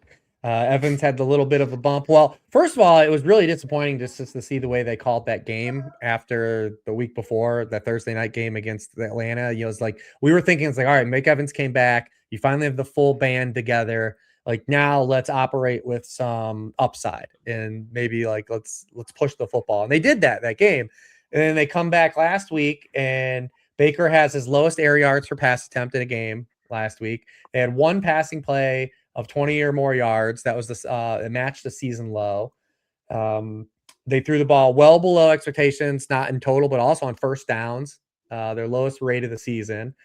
So it's like, this is a very frustrating game following what they did in the Atlanta game to make you like extremely bullish. But I do think a lot like we talked about with Justin Herbert last week of just saying, you know what? I know what these last 4 weeks look like for Justin Herbert, but we got to kind of like lean into this spot against Dallas. I kind of feel like that way with Baker here. Like I can't objectively point to anything the last month to tell you like this is why you should play Baker. I just know it's like a good spot. And like we've been doing this all year. It's like, man, like I gotta at least give him some runway. I have to. So I kind of like Baker here. If Wirfs was in, I'd be more bullish. I'd be much more bullish. But I'm not bearish. It's just like I'd be kind of like, kind of gold star play Mike Evans type of, which I'm kind of close to doing anyway. I like Evans a lot regardless. It's just me Yeah, more or less trying to say like, stack. hey, if you wanted to do a stack of Baker plus Evans, because you're not going to stack him with anyone else because you, like you said, you're just doing guesswork on because that quote doesn't mean a thing, dude. Like from the Roto World blurb days, like we do this all the time in the preseason where like they give you, it's like, unless you give a specified like workload, like whatever you say of just in terms of vagueness of playing more, being more involved, like these are phrases we hear a dime a dozen, man. Like, because they're not, it has to come at the expense of a veteran player that you clearly are leaning on. And we would say objectively, Igbokwe should just be playing over Godwin, but Todd Bowles isn't going to let that shit happen on his watch. Well, might not have to be up to Todd for much longer, to be honest. I mean, Well, that's why it's going to happen. But but I mean, it is crazy that like McMillan a veteran player? It's like third round pick a year ago. Why does this matter? Who's this guy? Why is he playing more than the first rounder? Who has been good. I mean, Igbokwe, and also that one splash play you had, he made it last week. Right. He had your biggest gain of the game. I don't get it. I mean, I always thought the Igbokwe stuff earlier in the year where it was like, he's gonna smash now because he's smashed so far. It's like, no. There's some underlying stuff here that I'm not as excited as I don't want to be like completely against him, but I wasn't fully on board. And now I feel like I've come around the other way. I'm like, hey, like this is a pretty promising rookie year. Like, can you maybe not sideline this dude who has 24% targets per out run as a rookie and 1.85 yards per hour? And like, this is good shit. This is hard to find. You should probably play this guy. It doesn't make sense to me, but I mean, he literally only ran half the routes last week, so I'm not chasing that. No, but Evans got bumped. He went up 10% route rate. We thought he would get, from his first game back. And then the target share stuff was all amazing. It's just that they didn't throw the ball downfield at all. It was the fewest amount of receiving yards Mike Evans has ever had in a game with 5 or more catches, just 31 yards. He had 6.7 air yards per target. But anytime he's played, he has been the clear number one target in the offense. Over 30% target rate per out run this season. We're facing a team that is going to invite the pass. Hopefully they can be thrown on. I talk about his pricing being kind of in that nebulous zone where just gamers, I think, are not just shop. They're just not in that tax bracket this week. So he's on my board for sure. Again, even though we didn't get there last week. We need some way to scout these OCs better. It's like we do, right? Like so much of the conversation, it'll be like, where did he come from? Who did he coach under? But like, Dave Canales, where did Dave Canales come from? What tree is he technically? Oh, I forget. Where was he before the Bucks? Was he with McVay? Liam Cohen was with McVay, I think. McCohen definitely wasn't McVay. Was Canales? I think Canales has a slightly different coaching tree. I can't remember. I can't remember where he was before Tampa. Yeah, me neither. No, I'm gonna do it. So Seahawks. It was the Seahawks, which is what's kind of what I wanted to say, but I was like, that can't be right. But that is where he was from. He was passing game coordinator of the Seahawks, which is not especially inspiring. Yeah, he was under Pete and those guys. He's under Pete and I guess under Waldron, maybe. Yeah. Well, Schottenheimer, all the dudes. Yeah. So he was there for 10 years. So you're like, you're not super psyched. He also was the tight ends coach at El Camino, which I don't know what that means. I'm very interested in the El Camino collegiate program. I wanted. What do you think El Camino's mascot is? Without looking, like, what do we think it is? It should be a car. I don't even know what it is. It's community college. So I don't know what it is. I'm clicking. I have no idea what it is. Amazing though. I'm very interested in El Camino now, though. Isn't it Camino a car? No, It is. I'm losing. Okay. Right? Yeah. Dude, El Camino, man. Like, but yeah, yeah, you said Grizzard is one of these guys. I had red flags. Yeah, El Camino is a Chevrolet. Yeah. Okay. But I had red flags on the Bucks this offseason because they were like a big regression candidate, anyways. And then the first thing like Grizzard came in and talked about was what John Morton kind of came in and talked about, and it was like all the shit that like because we were coming off this good year for the Bucks, and he talked about like changing everything, and I was like, oh, okay. Like you were just with the team. You don't want to just like stick with all the things we knew that worked. He like talked about like do it. He talked about changing all that stuff, and I was like, oh, yeah, all right. So like I don't know how I feel about this. Like we just you were with the team. Like yeah, that was a good call. Because I think Canales comes in and you're like, wow, Canales is a genius because Baker's bad. Remember, Baker was bad then. So he just washed out in Carolina. So wow, gets a head coaching job immediately. Mm-hmm. Then Liam Cohen comes in, and I was like, Canales was the guy. I don't know if this Cohen guy's. I don't know who this guy is really. There's been a million guys that've got tied. Everybody, if you serve McVay a cup of coffee, you have a assistant job in the NFL now. So it's like that tie doesn't mean that much. And then Cohen's awesome. So I think I just got kind of lulled into like, yeah, there's something in the water here. Everyone can make good offenses. And then it kind of worked for half the year. And now it's just been real crappy. But I don't know. I mean, Cohen wasn't ever working. Like the Bucks were pulling out like these fourth quarter, like you're right. It was Baker. Shit. It was Baker doing heroics. Yeah. And like that can only live for so long. And that but I don't want to. If you just blanket go like, well, I'm gonna fade these like first year OCs, then you miss out on Cohen. And Cohen was like an absolute smash. Like investing in the Bucks last year was a smash. So I mean, maybe it's just recognizing there's a wide range of outcomes with first year OCs, but that's probably the best thing to do. But I mean, it would be nice if we could get a better sense of what these dudes were about, some way, because the coaching tree stuff is just like so limited. Mm-hmm. You don't know like what they're cooking up, what they're really like, what their priorities are, how good of like a play designer they are, play caller, play sequencer, talent evaluator, figuring out like, initial talent evaluation first in season, guys bubbling up, recognizing people getting better and all that stuff. Well, and then you have the other guys too, like Zach Taylor, who did take what worked when he took that job in Cincinnati from McVay. Like he ran all the stuff McVay did. It's just when the NFL caught up to that, he had no counterpunch. Where McVay is constantly adapted. Like Zach Taylor was like, "Well, all this stuff worked for me before. I don't know what to do. I don't know what to do now." I don't tell you, man. This worked 5 years ago. Like this was all working 5 years ago. Right. I mean, props to Zach Taylor. Like he was like, oh, I just watched, Sean do this, and I'll just do what he did, and we'll have success with it. And it did because they had talent. But then as teams started to adapt, it was just like, oh, like this doesn't work anymore. Yeah. Although you know what, it kind of still does because that's they still have so much talent. But anyway, Grizzard, I don't think is the dude. That's probably fair to say. No, and that will be an interesting to see what happens there with this offseason as well. Do you think Baker's attainable in a trade? I don't know. Tough. I think you got to go get Baker if you can get him. Dak was the guy I was floating this out before. I don't think he's attainable now. But Jerry's kind of nuts, so his he was contract probably never is attainable. Like good, right?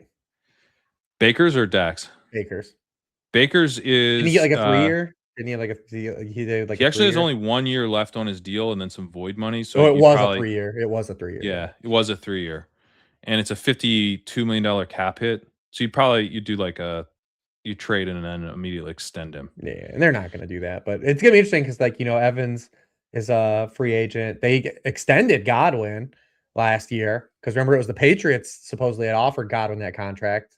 Like, whoa. Yeah, and Jason Light's like a very well respected GM and that's stable, so he wouldn't do that. But I don't yeah, think so. I don't know. It does feel it's getting shaky. Like, what does this team look like next year? They had a lot of injuries too this year. I think they're going to give a lot of these guys. I wouldn't be surprised if they actually kept Todd Bowles. Really? Yeah, I mean, just I don't know, like how if anyone has to fall on a sword when they like take a step back and be like, well, because especially if they still win the division, like if they win in week 18 and win the division, and it's like, well, we made the playoffs, all this stuff went wrong, let's run it back. Yeah, they had a bunch of injuries and stuff. I think they kind of got to get OC figured out though. Yeah, I mean, offensively in general, and again, Bowles, I think big picture is just a guy that he's a suboptimal head coach, anyways. You don't win on the margins with him. The defense also kind of sucks this year, man.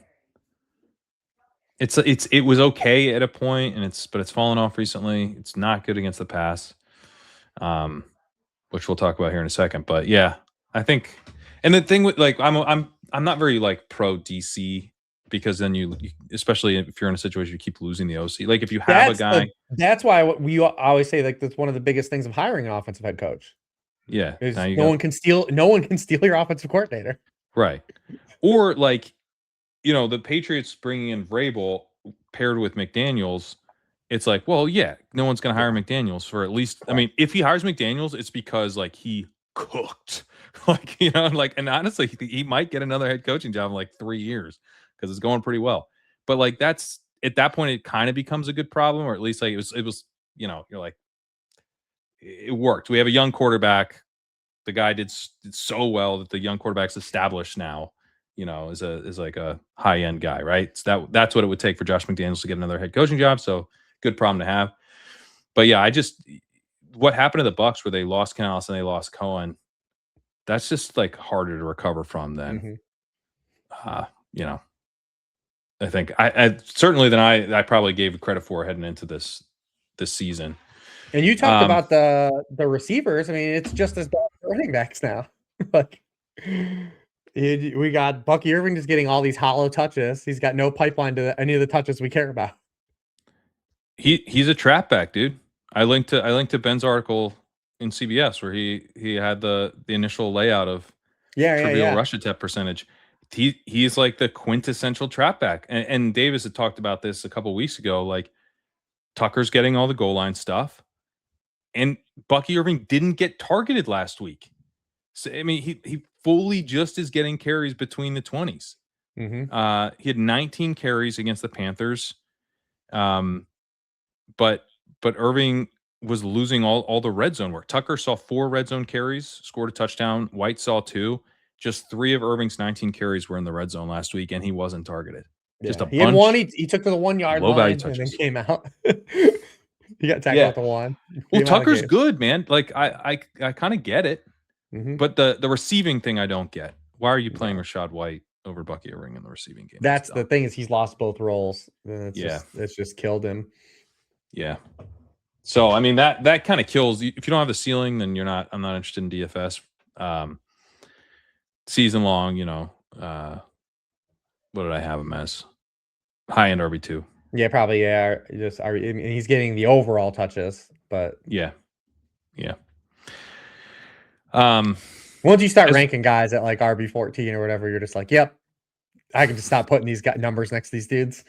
We talk about all the time with the ranking stuff. Is wide receivers and like that all year. Like anytime you get to like wide receiver 9, you're like, I don't even need to put numbers next to these guys. Like I know that you have to put them in a linear list, but like wide receiver 10 to like wide receiver 27 are like relatively like the margin here is not wide at all.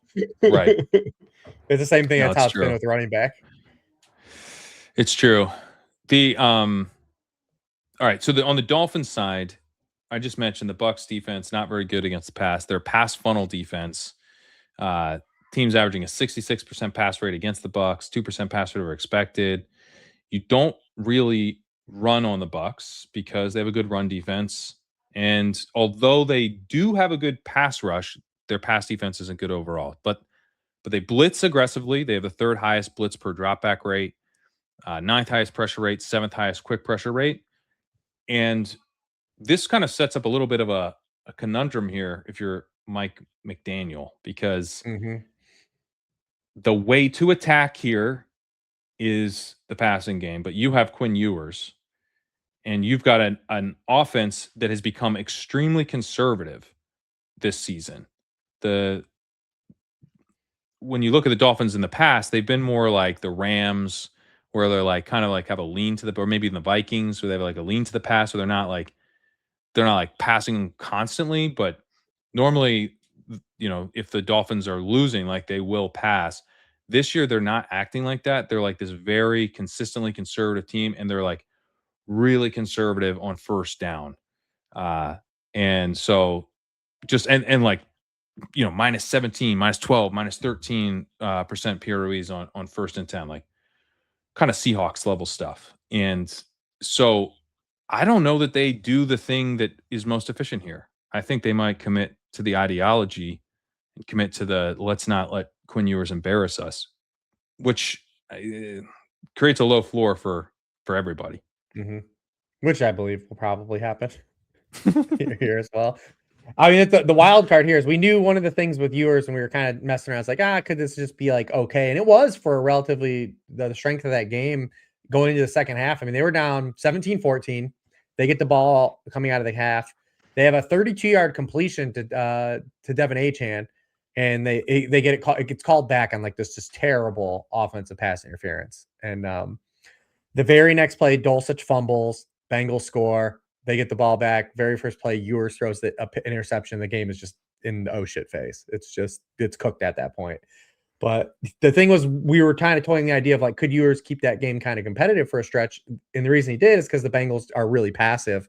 I mean, he was only blitzed on 12% of his dropbacks. That was the fifth lowest rate of the week. We know that's at least going to change here, even though the Bucs are bad as a pass defense. We know he's just going to see more exotic looks and more different things than he saw in that first start. And I think that's just worrisome overall. Yep. Because you only have really kind of like a couple good players here to even lean on with Waddle. And then you brought this up last week from his collegiate profiles, throwing to the splash zone stuff, that was still a problem last week. I mean, he was 1 of 5 on throws 20 or more yards downfield, 6 of 12 overall on throws 10 or more yards downfield, but both of his interceptions were on the throws. One was a tipped pass, a deflected pass, but the guy also wasn't open. He kind of tried to stick it into a window that didn't exist. So you just worry about those things. You worry about the upside here, what he brings to the table. I mean, you're probably still trotting out Waddle if you have him, but like, who here are we like really bullish on? Even Achane, like you feel bad about the limitations that this presents for the whole offense here. Yeah, I mean, I have Achane as like an RB1 here, but like not a high end RB1, which could seem overly bearish because he's really, really good. But he had a 48-yard touchdown last week that like kind of he needed. He needed it. That's sort of where he's at now. Like this offense could be really, really bad. I mean, He had 33 yards after the first quarter. Jeez. That's against the Bengals. Yeah, against the Bengals. And that's the thing. Like Ewers didn't completely suck last week, but it's like Bengals adjusted efficiency. He was pretty bad. And you get to that should have been a stat we had all year. Bengals adjusted. We should Bengals and Cowboys. Bengals and Cowboys adjusted efficiency. I mean, Bo Nix would have looked really bad in Bengals adjusted efficiency this year. I guess Cowboys adjusted, right? Which one? Both. Anyway. He torched both. Wow. Yeah, there you go. Yeah. Him and Caleb. So, yeah, Caleb. God. You know what it was? Nix was bad against the Raiders, which is the one it's like, how did this happen? Yeah. Twice. Yeah. The one comp I would throw out would be Dart last week against Flores. Now, Bowles is not Flores. I think, Flores is kind of on another level, but Dart is also not Ewers. Dart is on another level up from Ewers. So you have like, going down a level, but like rookie absolutely perplexed, doesn't know where to go with the ball against defense designed to get to you and create pressure. That can just like tank an offense because if you have a head coach, because what Kafka did is they didn't throw the ball. And I saw people citing stats last week for Dart, like, Dart had like however many passing yards in the first half, and he like went 1 for 5. I'm like, that 5 might be the most telling thing. Right. 5 in a half, 5 attempts. Like he's not in charge of if he gets to throw the ball or not. Like the head coach isn't calling passing plays like to a certain. Now, we both predicted that Dart was going to suck ass against Flores. That was an easy one, but it's still like you can compound the pain if you don't let the guy pass at all. And I'm worried about that. Like I think McDaniel might be really conservative here because he's been really conservative this year, and yours isn't good. And I wouldn't want him to pass against, if like my job was on the line, I wouldn't want Quinn Ewers passing a bunch against the blitzing defense either. But Right. I could just see this being like a really rough outing for the Dolphins. And I'm worried about Waddle, and to a lesser extent Achane, because Achane's, he can get there he's so good.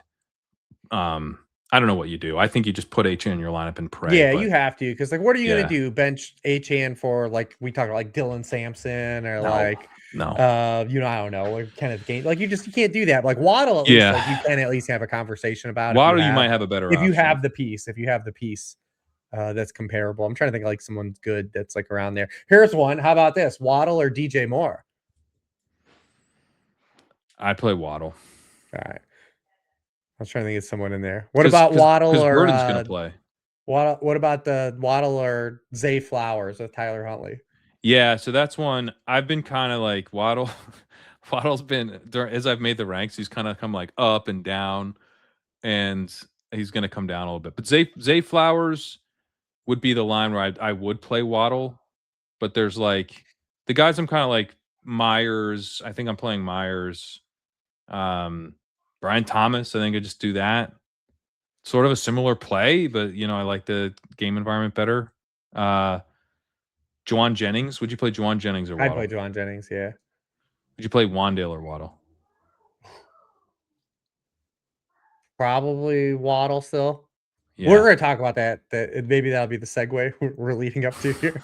Let's see if we do pros here. Giants are. There's a lot of things that I think unpack in that game for first place. Or no, last place, I should say. First pick, last place. Well, first pick, yeah. First pick, Yeah. last place. There's a lot to unpack there. Yeah, but Achane, but I'm in that same boat. Like I wanted to like really penalize Waddle, but again, we talk about when you're getting these wide receiver rankings, like dude, Right. you're so handcuffed this year. It's just like these guys, like on the like when you get to these names, especially guys that have just been like starters for teams. Like we talk like the Parker Washingtons of the world, like Alec Pierce and Alec Pierce has actually been really good, but like you bring up Wandale. There was like what are you at the Arizona guys? Like these are guys that are like playing as like top 40 receivers. Like weekly for teams. Like it just is what it is. That's Adonai Mitchell. Like, yeah. Adonai Mitchell, man. Which I think that's our segue, because the next game is the Patriots at Jets. All right. So a little bit ahead of, I'll pull the curtain back here. Right before we went live, talked about who you like for the wagon this week. It should have probably been the Bengals. The Bengals were the wagon. But listen, I control the sticks here. I push the button on the wagon. So the Patriots are our wagon of the week. The final angles and upside for the 2025 season, in a season which Drake May could plausibly win the MVP, and they play the Jets. Patriots are our wagon of the week. This is our wagon, baby. The wagon of the week. The team's just rolling right now. This team is just, they're a wagon. They are fucking wagon. We're going to have a nice little picnic, load that wagon up. Like we're just, whatever you need to put in that wagon. They're a wagon. Yeah, this is our wagon of the week, baby. What does that mean? What does wagon mean? So I got to get it out one last time. Double C hat. One last time for the people. I love it. Oh man. So I had no problem. I didn't have a ton of pushback. My vote was Bengals, but I'm fine with the team that has a 28 point team total, and is now probably going to have a relatively more concentrated target tree. So not only is Kayshon Boutte out for this game, but Mac Hollins is out for this game. And I think that legit will impact the way this offense, is kind of functioning this week for fantasy. It has both an impact at the high end and at the low end. Stephon Diggs, I think, will play more. He's gonna have to. He's going to have to. Diggs had 80% route participation last week against the Ravens. Hollins played last week, though. This abdomen thing I wasn't even aware of until the practice report came out. So, and Boutte was concussed during the game. I mean, we could see him up 85, 90% maybe. He's peaked at 89% actually against the Jets in the first game. That was in week 11. He was at 82%. Boutte was also out that game. Boutte was also out that game. That's right. So I would anticipate that like 80% is probably like close to his floor, and that we get, which is where he was last week, and we get, something more like 85 to 90, or at least up toward 90. And that's a big deal for Diggs because Diggs has been really good this year. He's 98th percentile in open score. He's 2.27 yards per route run this year. He's 24% targets per route run. He's 90th percentile in first read target rate. Now, maybe that comes down a little bit over a large sample, but I don't know that it does. I mean, he's been awesome. I think, kind of been like managing his workload a little bit. But the thing about the Patriots is that they have Boutte, Hollins, and Kyle Williams as their top three outside wide receivers. Diggs has been playing primarily out of the slot. Diggs he's played kind of all over, but over the last 5 weeks, 69, 71, 71, 75, 70% of his snaps out of the slot. Those are like really high rates. So, Diggs is their secondary outside receiver, but like he's also like that's not even what he's supposed to be doing. So this is a thin team as far as like number of outside wide receivers they have, because the other guys are Demario Douglas, who's a pure slot, and who's also questionable. God, and then Efton Chisholm, who's like the UDFA most Patriots receiver you could create. He's like Patriots slot wide receiver in a lab, but he's not an outside wide. So they're out. They don't have them, which means Kyle Williams has to play a ton, and Stephon Diggs has to play a ton. He's going to move in and out. And look, they'll probably be in more 12 personnel. They'll play some Austin Hooper. Yeah. But that still necessitates Diggs being out there for a lot, unless they're going to have like Demario Douglas or Efton Chisholm on the outside, or unless they're doing like some jumbo thing where they've got one receiver, and that's going to be pretty much a run play most of the time anyway. So I don't know. I just don't see how they I went and double checked their depth chart on ESPN. Like, am I missing a dude? Like, I'm not. They don't have any other outside guys. And, Douglas and Chisholm are like fully slot receivers. Diggs can obviously do everything, and Williams has barely played in the slot this year. He's pure outside. So, it kind of is interesting for fantasy because it makes me more confident in Diggs. Correct. And I'm kind of intrigued by Williams, who's been, this big play threat and hasn't run a ton of routes. But back in week 11, he was at 78% route participation without Boutte, and Hollins that week was at 84%. So I think, another guy who I would expect to be at least in the 80s, if not, around 90% route participation in Williams. And given his deep ADOT and speed and big playability, I'm intrigued by that. So where are you at on the receiver question? Yeah, obviously the first one is this. We've been talking about it all year. Like, we haven't been able to trust Diggs' playing time unless the guy was out. We finally have that here. The only thing that's ever roadblocked him all year was that he was getting his snaps managed, and it was kind of funky for fantasy football. But anytime that he's played, anytime he's hit an 80% route rate, he's gone over 100 yards in all 3 games. So if we're just getting him with volume, we're bullish on that. Great price in DFS. We had him in season long. I think he's a wide receiver 2+, maybe even can flirt with wide receiver 1 production in this game. I think that when you play this from a top-down stance, the guys that you get the bump are the guys we already have confidence in. Diggs and Hunter Henry, like you said, playing more 12, probably Austin Hooper, frees up Hunter Henry to play more receiver this week, and then Kyle Williams by default, just proxy of being the more volatile piece. But the fact that he's playing more and all of his touchdowns are 30+ yards, like if he's going to do something, he's going to do it big. So like you're probably not going to get like a 2 for 15 game from Kyle Williams. If he's going to hit, it's probably going to be something really awesome. Yeah, you just get the 0 or you get something more fun. But I very much am into, and I'm sad in a way. It's weird because I'm sad that Henderson's going to be back for DFS purposes because I really wanted to just lean into Drake May doubles versus a popular Ramondre Stevenson. Yeah, But then I'm also happy Henderson's back because I have a lot of Henderson, and I think he's an optimal player, and I'm happy that he's playing football. Yeah. So it's a bittersweet though. But I was absolutely, and I still am looking forward to playing Drake May doubles and maybe triples, depending. You know, I think triples are totally viable. Yeah, I think they're very, very viable because if you think about like Hunter Henry and Mac Hollins are almost like the same. Like that type of target, like that over the field target where, and look, I watch a lot of the Patriots. You know, Drake May is like about as big a flag plant that I've had. I didn't name my. That's why you had one last chance to wagon them. You're right. My username isn't Daily Drake, but it might as well be. But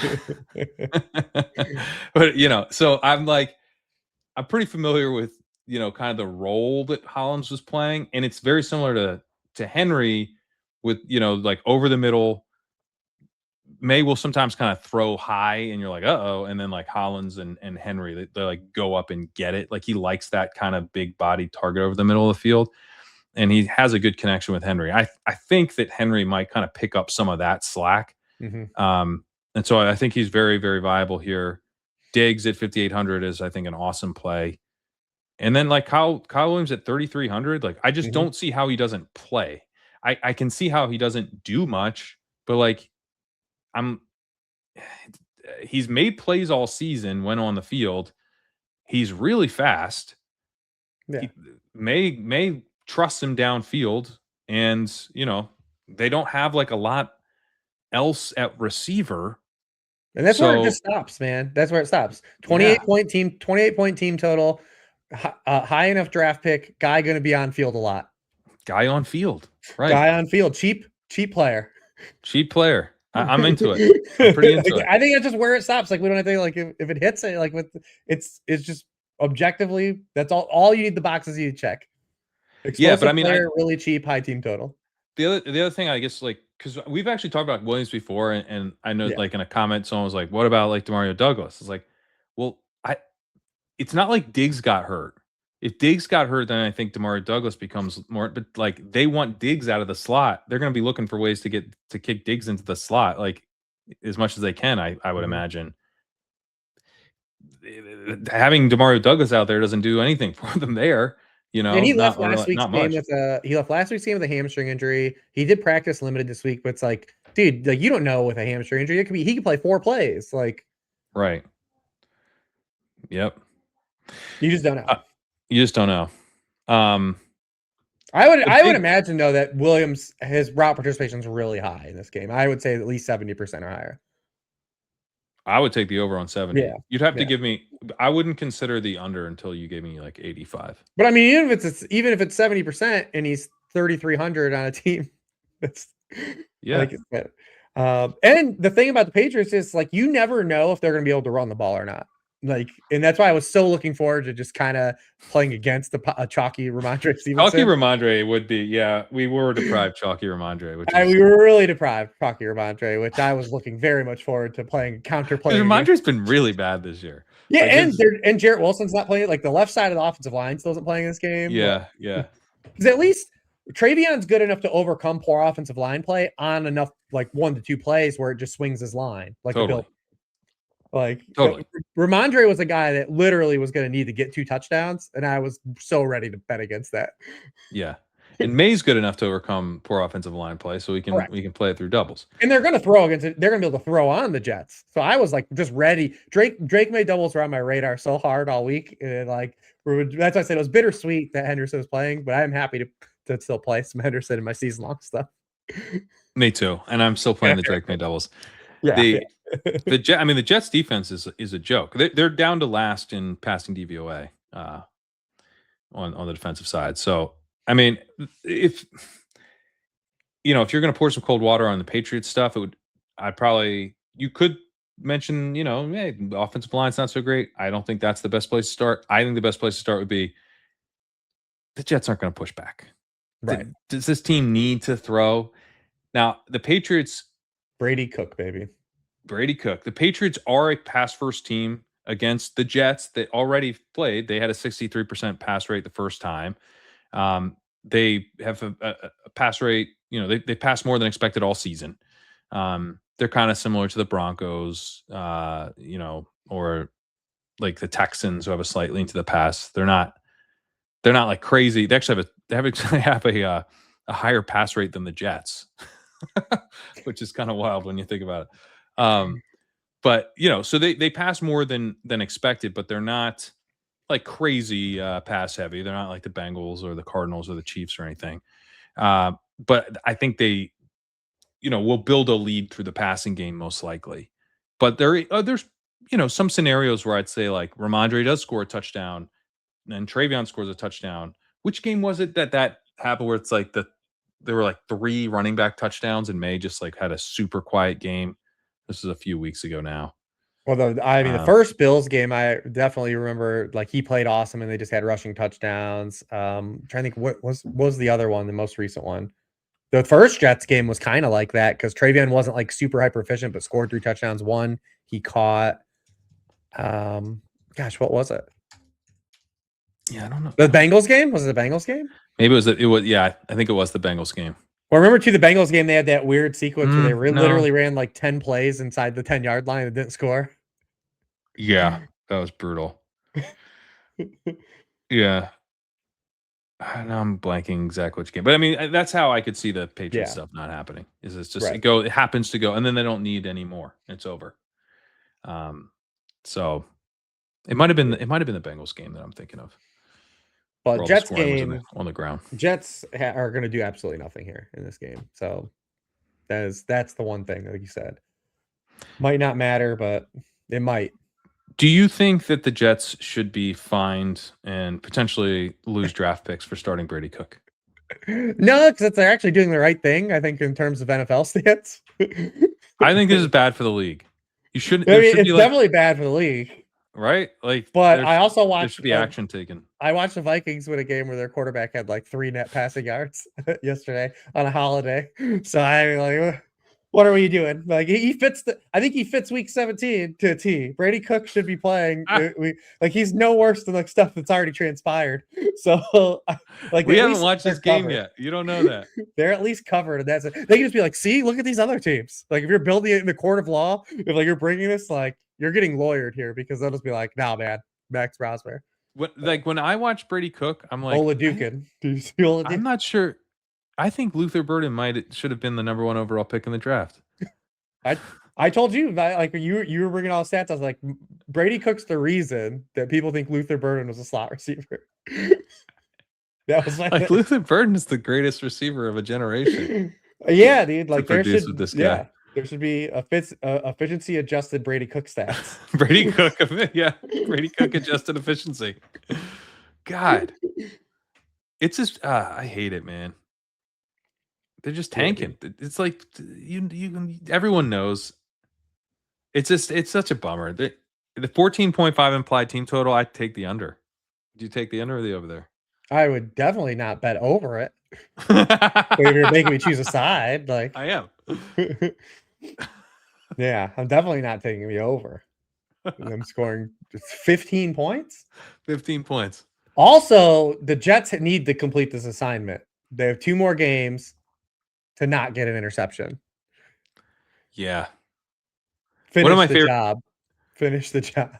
One of my favorite nuggets from Ollie Connolly's podcast, he likes to scout like team buy-in by looking how the guys like what the team does during an interception return.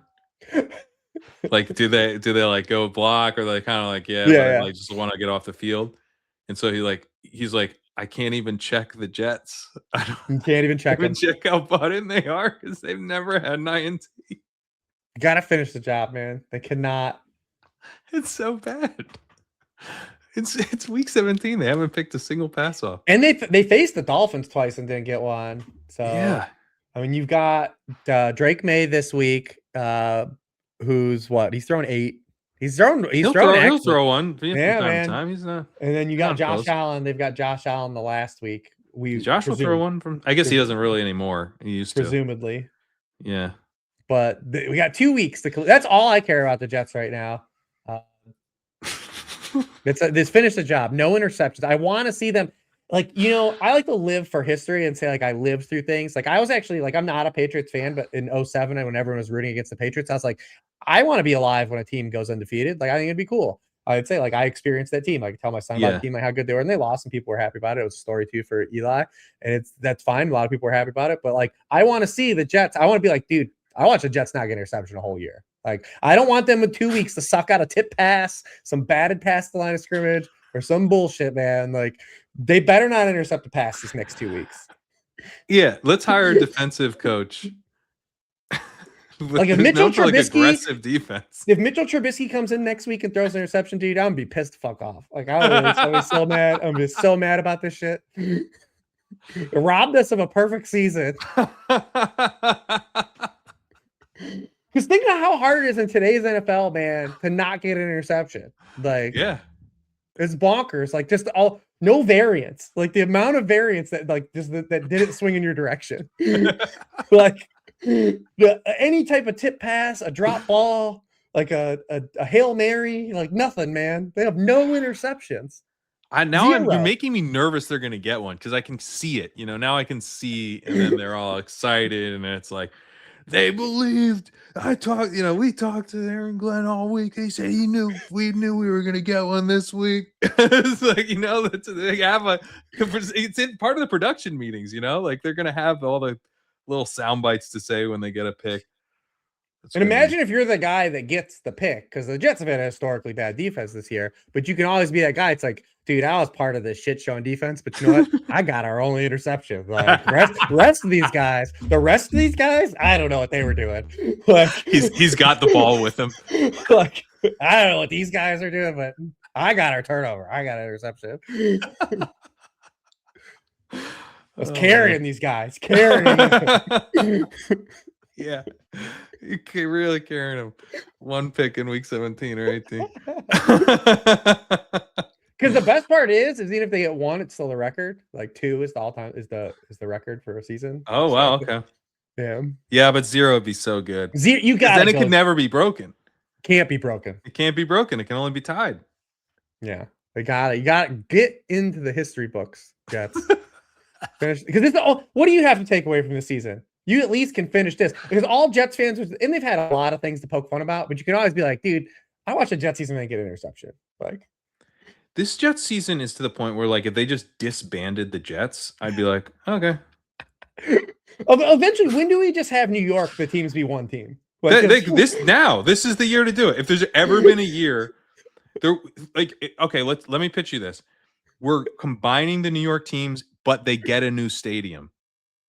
Yeah, we gotta get rid of that field. Gotta get rid of that field. Yeah, but there's only one team. We're moving them. We're moving them to New York somehow. We're consolidating them. Yeah, we're gonna build a stadium in Queens. Put the football team in the actual state that it's supposed to be in. But there's only one team. Amazing. And now here's the problem: LA gets a third team. And they still have no home field advantage. LA just a theme park that other fans go to visit. I do want to go there. I heard that SoFi is dope. I want to go. You know, I've heard it's good too. You could give St. Louis their team back. You know, take a team from New York. Who says no? New York does, but maybe they shouldn't. And we can't even play Brees Hall. I don't know, tell you, man. Like, listen, I've got a team that's live for $2 million, and that it's in the final. You know, Amon-Ra was a pretty big piece of it, so it's probably not going to win. But Brees Hall's on it.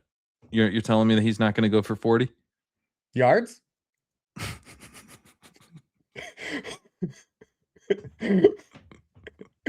Milt Williams is back. To be fair, Splain's still out. Tonga's out. Milt Williams is coming back.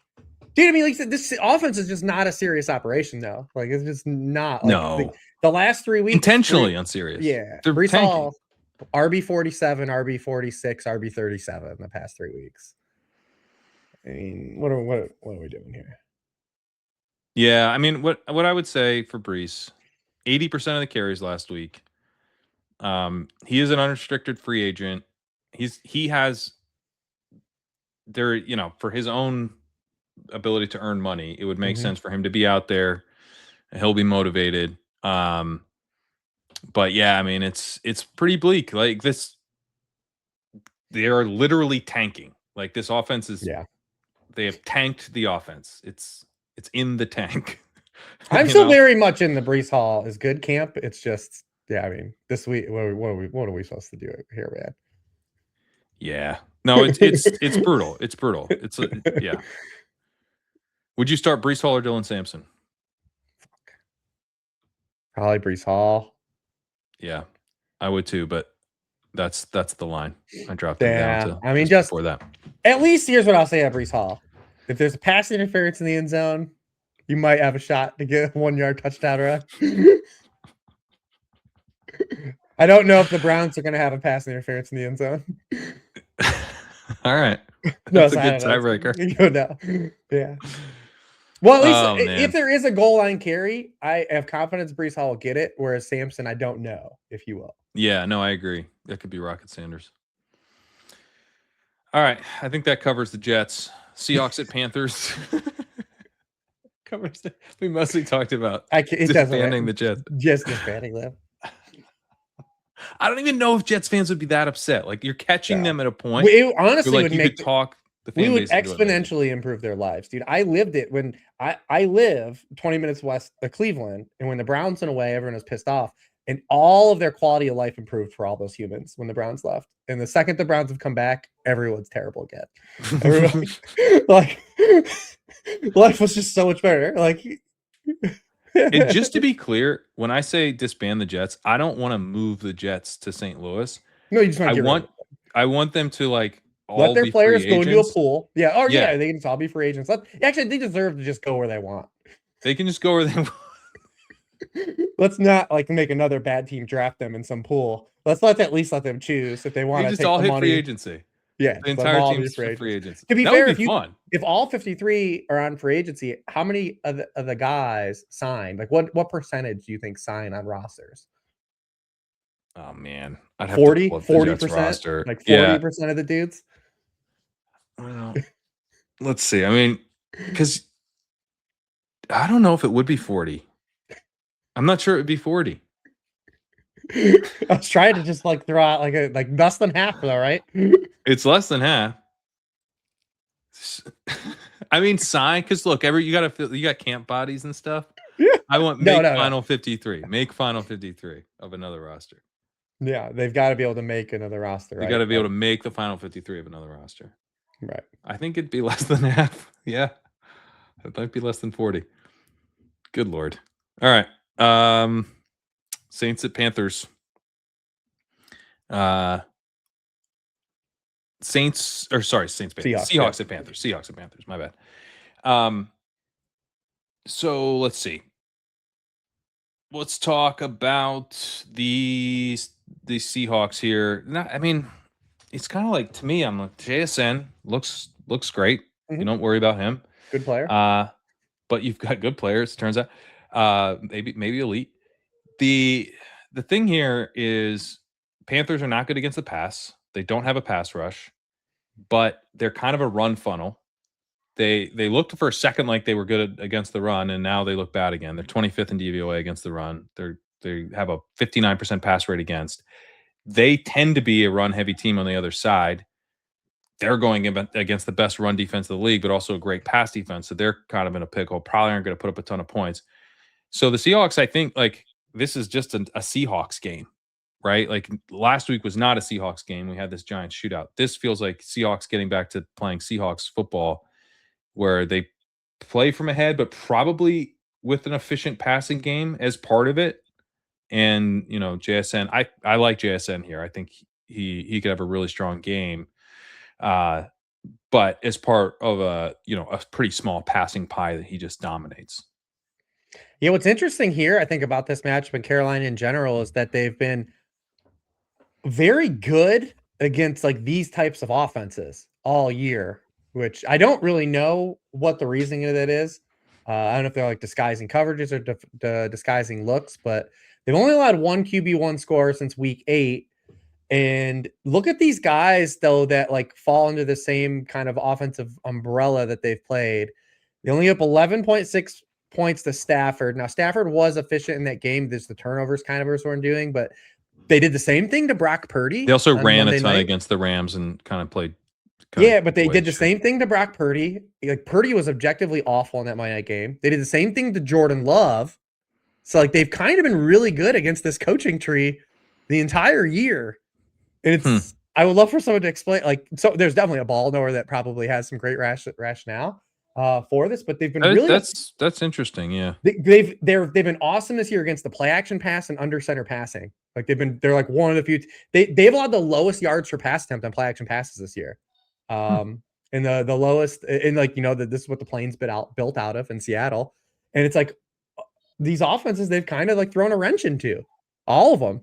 And it's like, what's going on here? They can't stop Tyler Shuck, but they can slow down Jordan Love, Brock Purdy. Michael Penix was super efficient against them. Right, man. Because nothing, they don't get a pass rush at all. Right. Like, there's nothing like when you look at it, it's like, why are they stopping these guys? But they have stopped all of these guys. The guys that have cooked them have been Drake May, absolutely cooked them. Dak Prescott, Michael Penix, Josh Allen, and Tyler Shuck twice. Yeah, those are the guys that hit 80. It's 80th really percentile weird. plus It's crazy, EPA. man. Yeah, it is strange because you're right. I mean, they play Jordan Love, Matthew Stafford, Brock Purdy. Anyone else from that coaching tree? Not really. Well, Lawrence didn't do great against them either in week 1. This is funny. It was I was like, man, because I always look like at this point, like the teams that like play the Rams, play the Seahawks, like how good they are at like stopping like under center passing and play action. And when I pulled the Panthers, I was like, what? This is not what I expected. And then I was like going through it, and I'm like, what? And it's like then I'm like, oh, they faced like Purdy, and like Purdy was terrible. Like Jordan Love he was terrible too. Like I'm like, what happened here? What happened? Are like the Panthers going to sneak into the playoffs and set like the Packers again? Like, what is happening? Huh. Like, all right, so maybe this isn't. Maybe my read on this is wrong. So this is you think you're a little worried here. I mean, at least. Did you just tell everyone to bench JSN? Yeah. It's just one of those things. I was like, man, maybe I won't be like super bullish on playing streaming Darnold. It is like obviously you're playing JSN, and I think Barner's relatively interesting if you're playing passing game pieces too, with Arroyo being out. Yeah, but like you, I think that they're going to be in a game environment to just run the ball. Right. Which is always a concern with the Seahawks, in part because the running game isn't very good and it's split. Mm-hmm. Finally saw Kenneth Walker break a long one, the one everyone was chasing, and it wasn't on the main slate, which is hilarious. Right. But, like Walker and Charbonnet have the same success right now, and it's not a very good one. Yeah. And so it's like just very boom bust with Walker. And it's more damning for Charbonnet, I think, because he's in like the Kareem Hunt role. Yeah, like that's supposed to be what he does. But I just think like when Charbonnet runs, the way that he bounces off guys, he like bounces off them like with his biceps, and you're like, dude, the guy's strong. Like he just looks like he should be good in short yardage. Talking about Zach Charbonnet, make me take this hat off. He's not a freaking wagon. We're out here trying to fix the wagon. We hand it off to Zach Charbonnet. Yeah, off the. It just he has like the aesthetic of a short yardage runner, even though he's not really. No. I mean, he's fine. Whatever. He's the same though. It's like taking Kenneth Walker out and putting in Charbonnet does nothing, but they do it all the time. And by the way, Walker hasn't been that good. No, Walker's like got like kind of this. Like this happens all the time in fantasy, but it's like this this dude's been like slightly better than this other guy. And we're like, why aren't you playing this other guy? It's like, well, it's probably not gonna matter because he's like barely any better. Right. But Walker has been better, but just like, not that much better. So I don't know. I mean, it's like the shitty version of the Commanders guys. right. Like It when is. people are like, oh, like just fighting away, like Chris Rodriguez and JCM. It's like, what are you gonna do, man? Well, except JCM's a certified right. league winner now. Certified. Deal with it. Yep. As it was always written. It was always a week 17 play. Good year for 7th round running backs. Yeah. Yeah. All right, Panthers. I have just to put numbers on. I've got Walker as a high end RB3 and Charbonnet as an RB3. Yes. Not that interested in either guy in DFS. Panthers side, I mean, on the one hand, the Seahawks did just let up a bunch of points to Matthew Stafford. On the other hand, they now play Bryce Young. Right. So, but what's your level of optimism for the Panthers offense here? This is a game like where they have to have, I think, that defensive performance that we kind of like. They have to win this game like 20-17 or something, like in that range. That's like their shot of winning this game. If they don't stop the Seahawks, I just don't see how they generate enough points in this game. Kobe Bryant's going to be out, but the other guys that left that game Thursday are all back. Like Amanda Warrior's going to play, Reek Woolen's going to play. Derek Hall suspended, but I actually pulled like the Derek Hall stuff, and like they're actually a better defense with him off the field than on the field. So maybe that one's like a more of a blessing. Because the thing about Canales is he still is overcommitted to the run. You're not going to be able to run here, but then you're also not going to be able to pass here if you want to lean into the pass. So they're kind of screwed. That's basically it. Yeah, I think your best bet against Seattle is to just really try to pass the ball and like know that it's not going to work, but running the ball is also not going to work. So they're still down offensive line injuries. They might get Robert Hunt back next week at the early. I don't think he's going to play this week. He started to practice, but it doesn't look like he's going to play. Maybe they get him back for week 18, and then if they make the playoffs, he's there. But the run game has been bad anyways. It'd be different if this team was running like they were in the middle of the year and they were facing teams, but they've been awful. Like since week 10, Dowdle is 40th out of 41 running backs at 50 or more runs in success rate. He's 40th in yards per carry of that group. Seattle's been awesome against the run all year. It's just really hard to see a lot of objective upside here. They're going to have to get like a really good defensive performance and win a low scoring game, in my opinion. What about for Tedero McMillan? Because he has been really good. I still have him as a low end wide receiver 2 in the ranks. Like I kind of want to believe that he can accumulate enough. He's that kind of possession receiver with juice profile, so you can get there a little bit on target volume if they do pass. And I mean, they should pass. Like this is the best run defense in the league by DVOA and EPA. The Seahawks have a 65% pass rate against them. I wouldn't call them a pass funnel, but they're not a run funnel at all. The problem is they're just an awesome defense. They're an awesome defense. They got beat by great offense last week. That's like what happens. Like great offense, like you still can't. So great offense is always going to be a thing. Right. But I mean, it just doesn't make any sense. Like, first of all, passing's more efficient than running to begin with, right? And if you're going up against the best run defense in the league, like, even though the Seattle Seahawks pass defense is awesome, fail with bad passing. Yeah, fail with bad passing.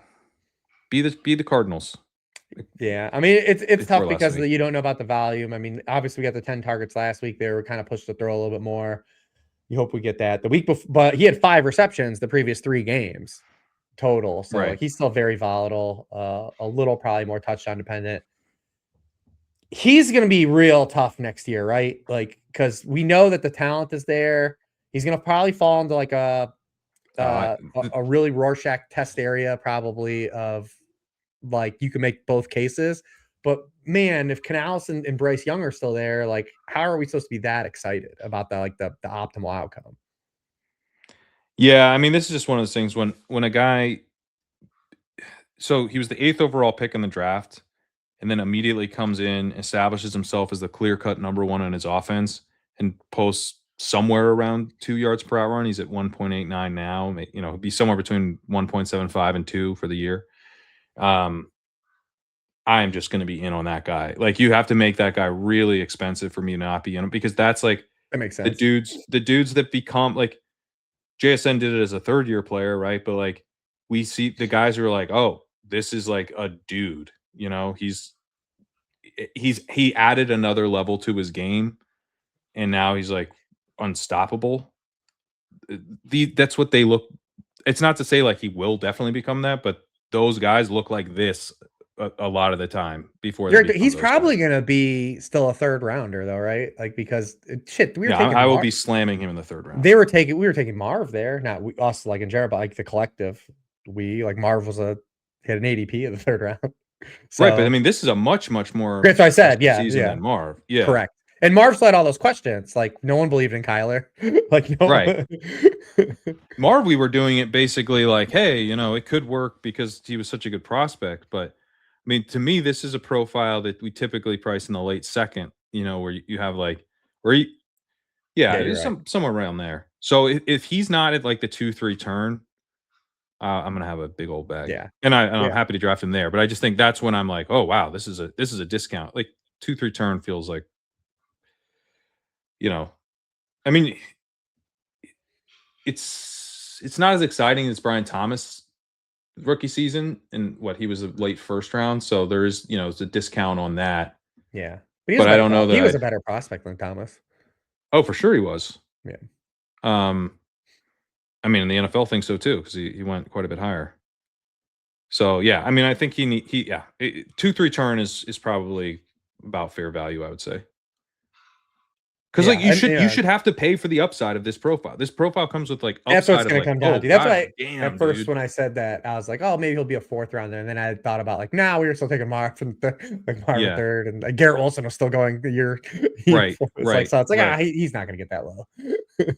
Where does Garrett Wilson go? Oh, probably like fifth. We'll probably need more of the story to see what happens with the coaching staff and quarterback. But my initial head, my like wants to say like fifth round or something. I'm gonna draft him. Fuck, I'm so over it. It sucks. He's good. I know he's But a very good I player. think that's right. I think we'll go in the 5th round and I'm gonna draft him. Yeah. Yeah. To be fair, he might have hit this year. Like, he was playing No, even he's through the good. storm. Right. The He's injuries just are too kind of what expensive. really. He was too Cost me expensive that some I wasn't JSN. drafting. I tell you what, though, first month of the season, I felt dumb for not having any of them, and I don't even feel like it's a. I'm not. I don't feel like I can take a lap on not having him though either, because he got hurt and he was playing good. Right. Honestly, he might have been pretty good with Taylor down the stretch, like Yeah, that's that what I said. AD Mitchell I'm stuff. not. I'm not like that's not a back pat.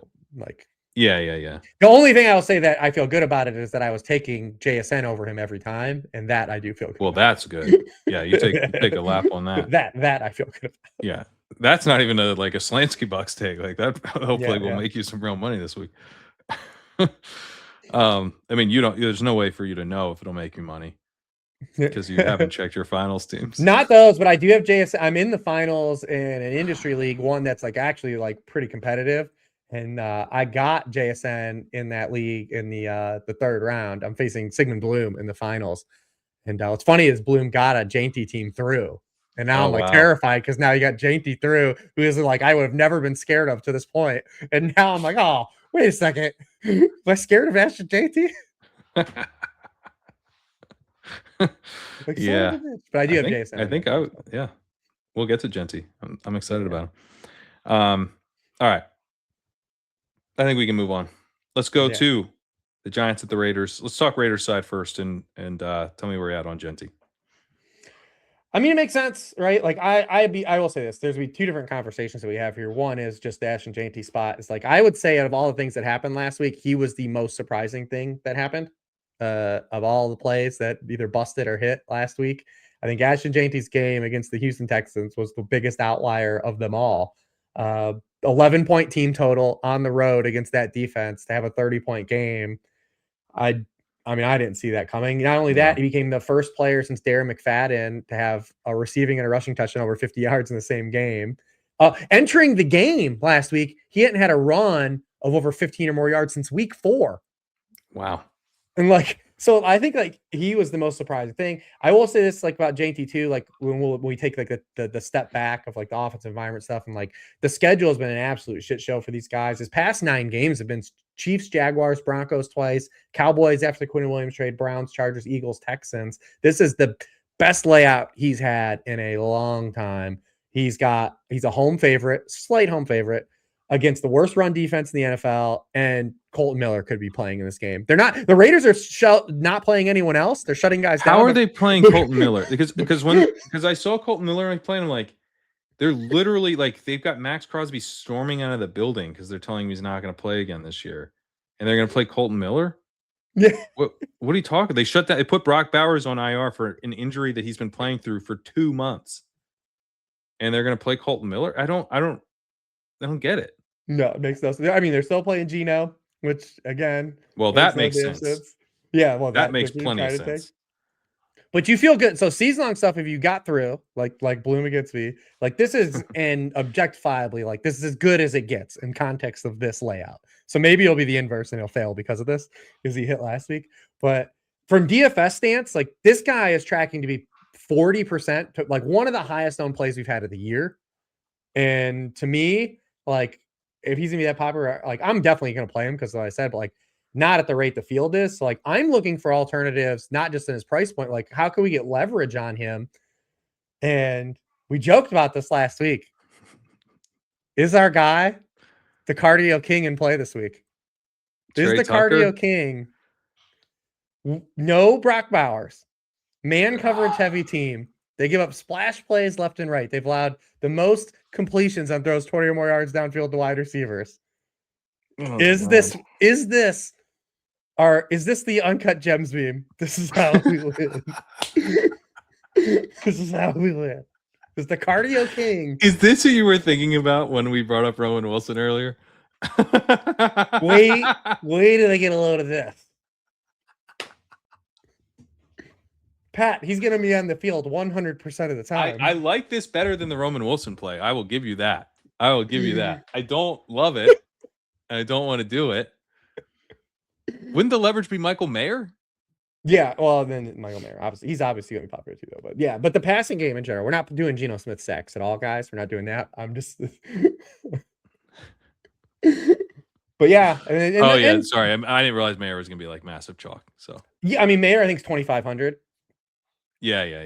Yeah, he's going to be the most popular non-McBride play, and probably with McBride too. To be honest, to get more McBride in your lineups, people are going to be playing. Yeah, But yeah, but the Raiders' passing piece is Mayer, and I don't know if I can get to Jack Bech because the route stuff, but they at least remembered he's on the team. They took him in the second round the last month of the season, and it's nice to see them actually play him.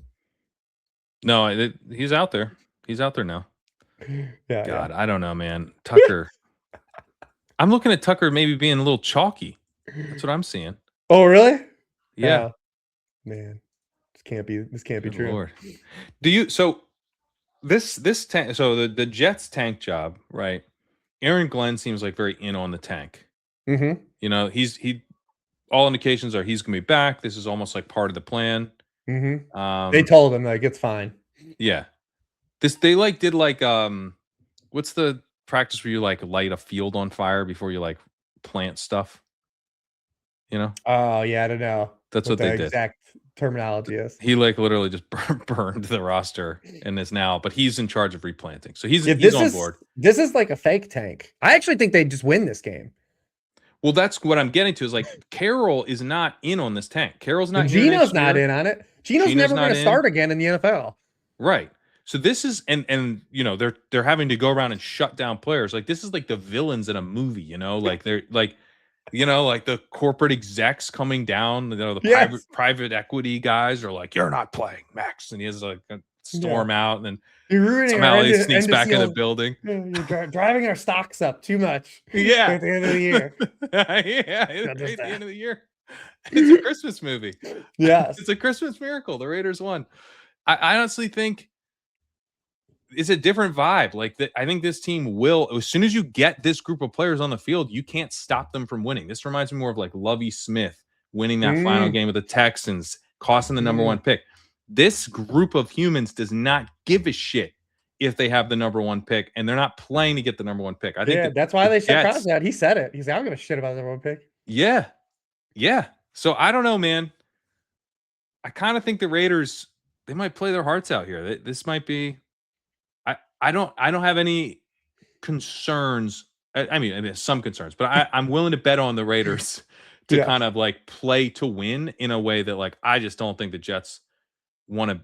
The Jets coaches are in on the tank, where I don't think the Raiders coaches are, and that's a huge difference. Correct. Yeah. I mean, that's how I see it too. Is like they're not gonna like Geno Smith's not like this might be his last 2 starts in the NFL. Like he's not going out here to fail. I mean, he might fail, Right. but he's not. Unlike he's not, Brady Cook, Geno Smith won't be starting. Right. Unlike Brady Cook. Yeah. No, But you're I mean, right. if you're Geno Smith, and his point is like, this is it, man. Like this could be it. Like, yeah. And maybe he has like another Jacoby Brissett type thing where we thought Brissett was absolutely cooked after having that start the Patriots last year. But like that's the like he's definitely not he doesn't have a job week 1 though. Definitely There's no way next year. So like Definitely he's not out here trying to fail. Dude, he played relatively well last week, which is funny in a game that he gave the other team points. But like in the context of 2025 Geno Smith, like he played pretty well last week. Almost 9 yards per pass attempt against the Texans. Like, what do you think the Giants are gonna do? Yeah, I think Geno can still fail here because he's been so pressure sensitive. And the one thing the Giants do, like Geno gets he gets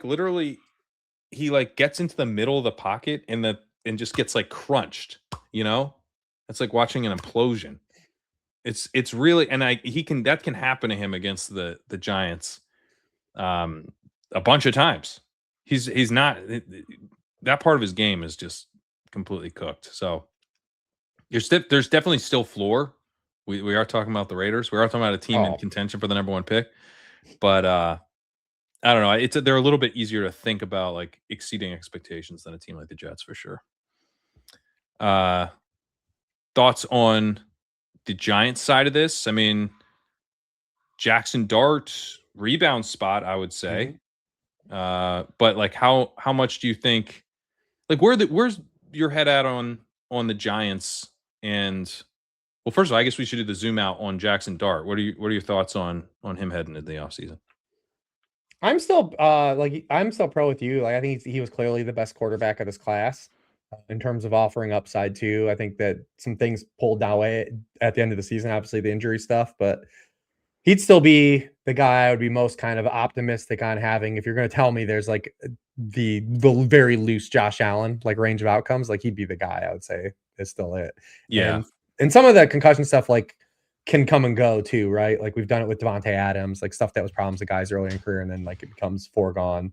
Now we would like to see him protect himself a lot more. His play style, definitely, we would like to see moving forward him to learn to slide a little bit, not put himself into so much harm's way. That's what makes this game get something for risking. Like, don't go for 1 extra yard to take a brutal hit. Be calculated about it. Be calculated. Yeah.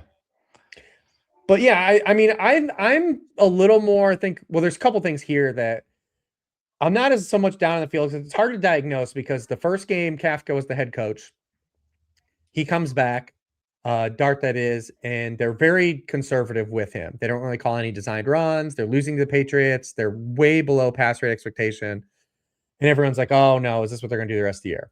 Then the next week against the Commanders, they're not like pass heavy, but the designed runs are back. They're willing to throw the football. They threw it 36 times that game. Dart has 9 rushing attempts. And then the next game, they're just like blitzkrieged by Brian Flores. They're completely overwhelmed. They're not throwing the football. People are like, well, could that have just been a thing? You would say like this comes back and they want to throw the football and coach optimally here. The problem is they're going to be down 3 offensive linemen in this game.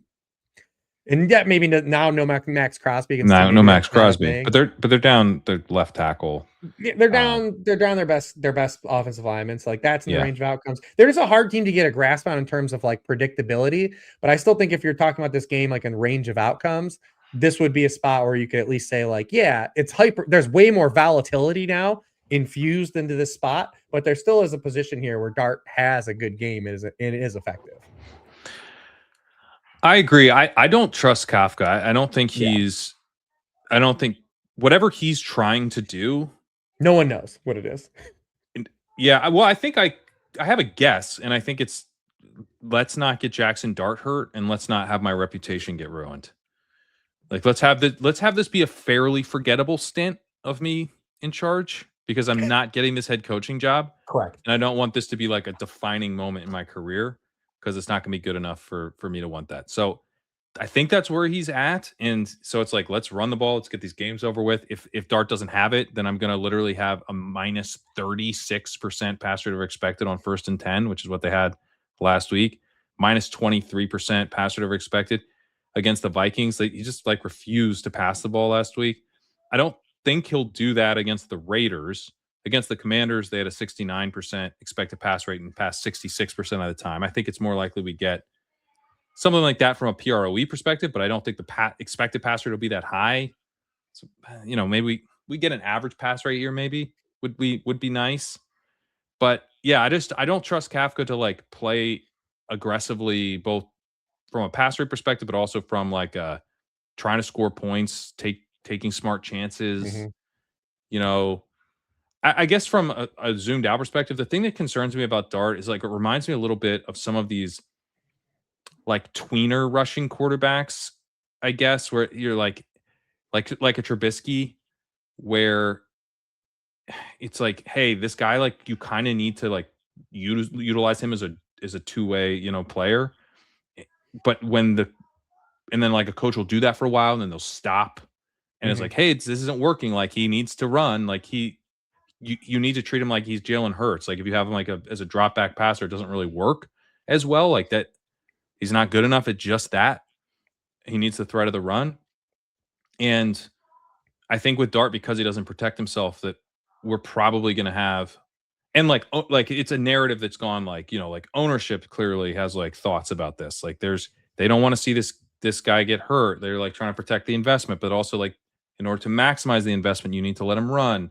And so it's just gotten to this point where I'm starting to get nervous that it reminds me a little of Justin Fields, where it's like you kind of need, I already think he's like better than Fields, but you're just that like push pull thing where you kind of need an offense committed to this guy, like as a dual threat.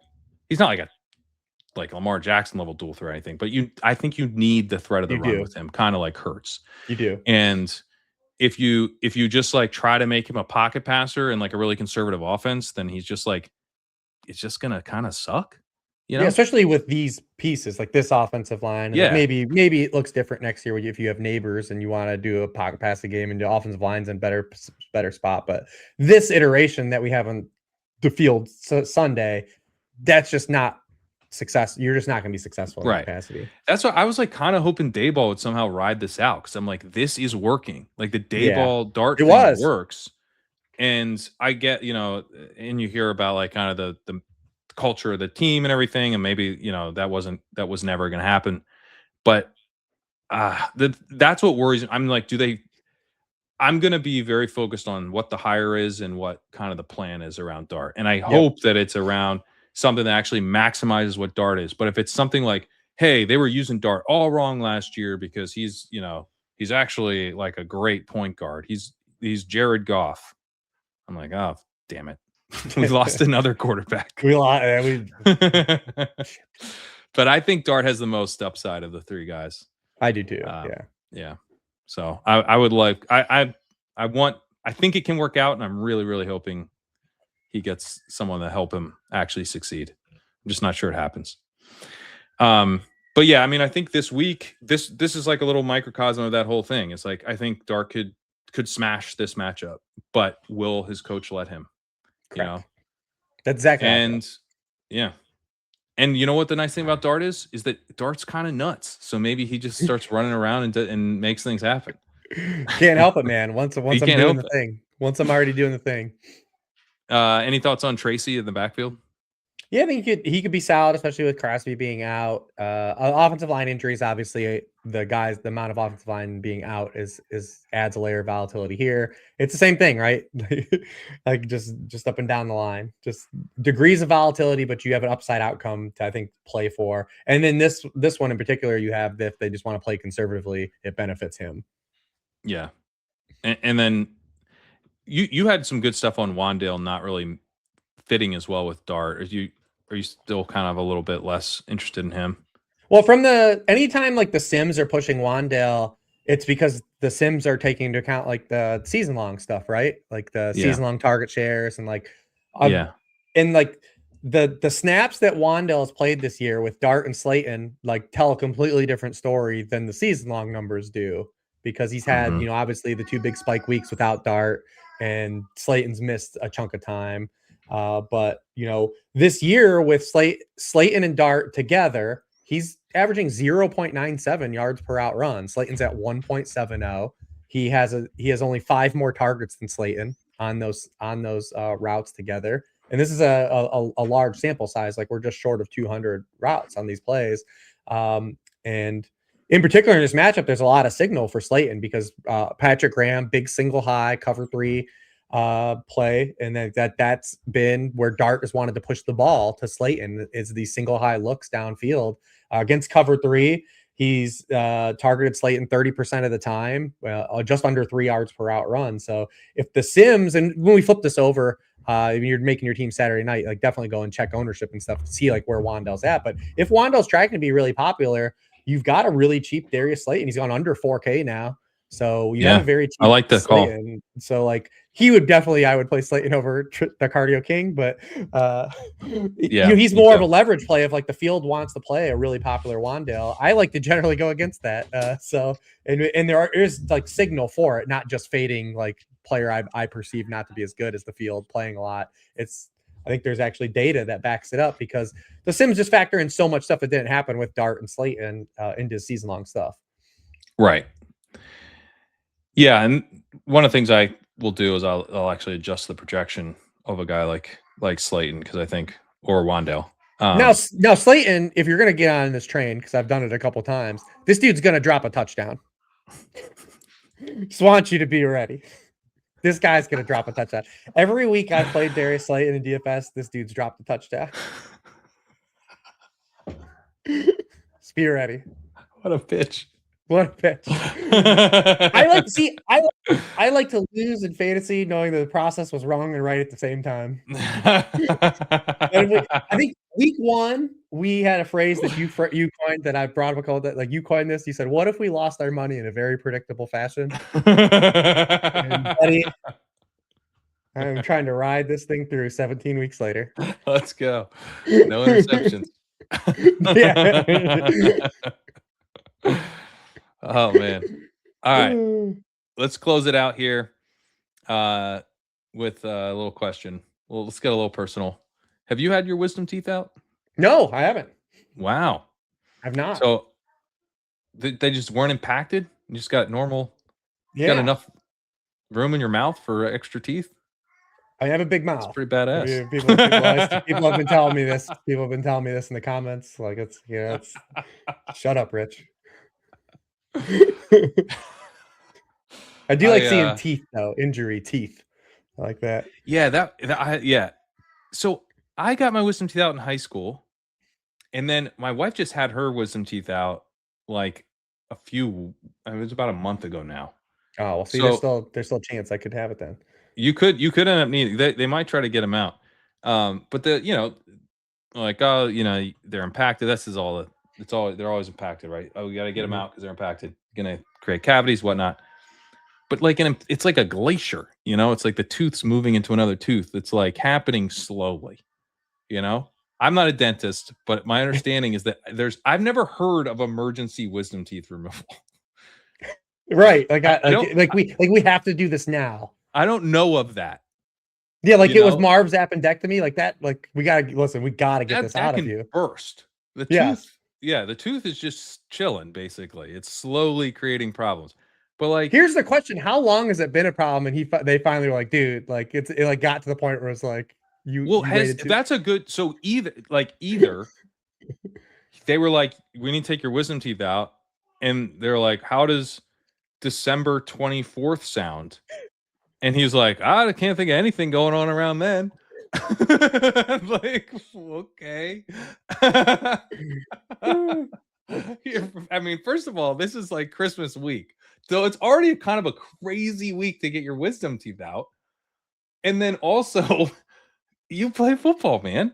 I'm so confused how this came to be, because they would have had to schedule it. Or did he put it off so long? So your theory might be that he put it off so long that Yeah, actually did become an emergency. It's actually been bothering him for like 2 years. Like it just got to the point. Didn't think about that. Like, Procrastinated.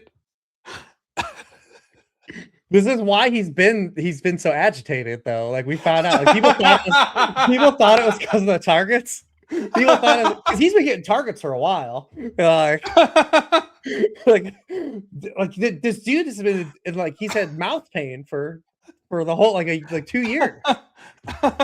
He's had to get his teeth out. I can see why he's been so ornery. Like that would actually explain a lot of things. It does. To be fair, this Eagles offense is like pulling teeth. There's so many layers we can take this. Like there's so many ways we can take this. I just couldn't believe that when I saw it. Like I mean, they give you like painkillers, you know?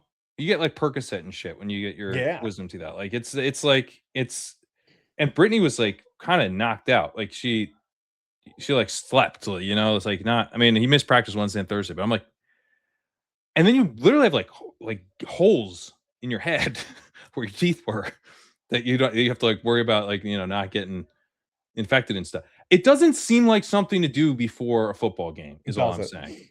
Not at all. It's so strange to me.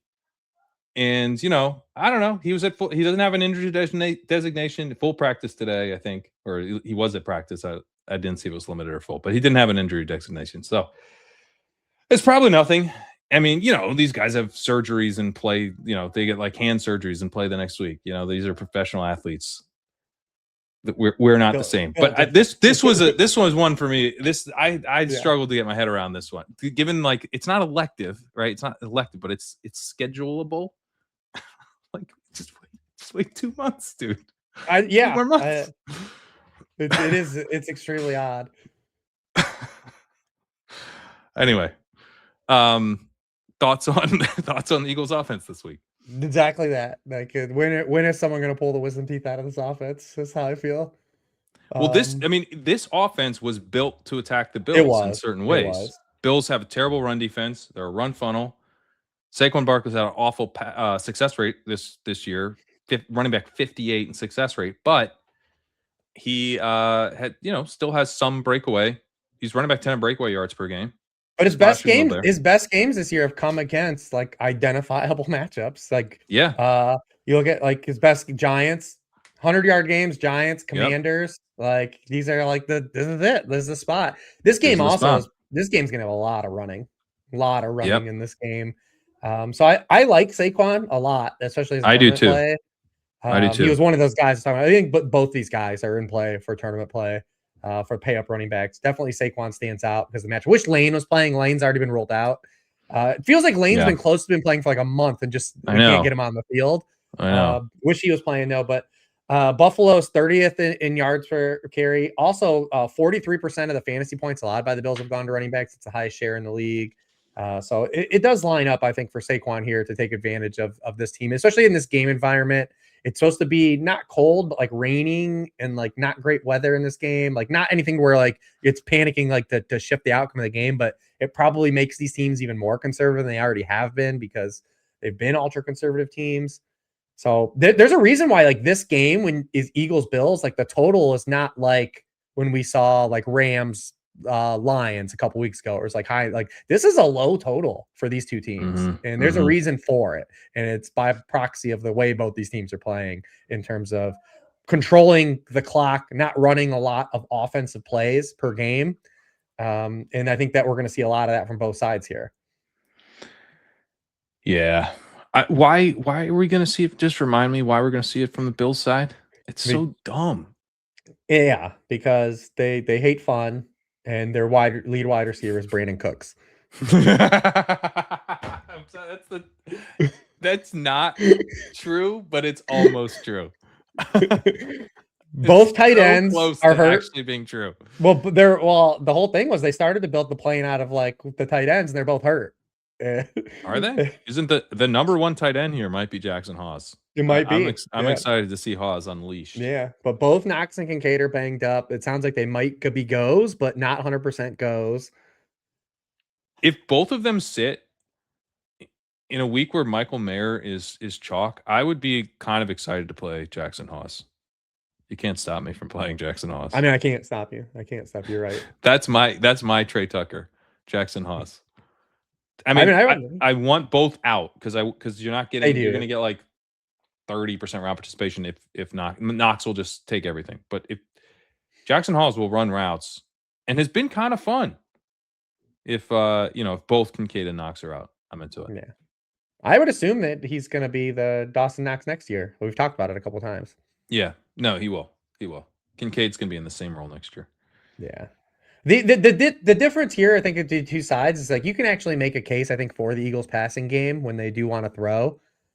I think Devontae Smith could have success here, and AJ Brown. Maybe less so AJ Brown, and more into Devontae Smith because Christian Benford's been a little bit of a heater, and I think that they'll have him probably. But that again, you're not scared of any one-on-one matchup versus AJ Brown.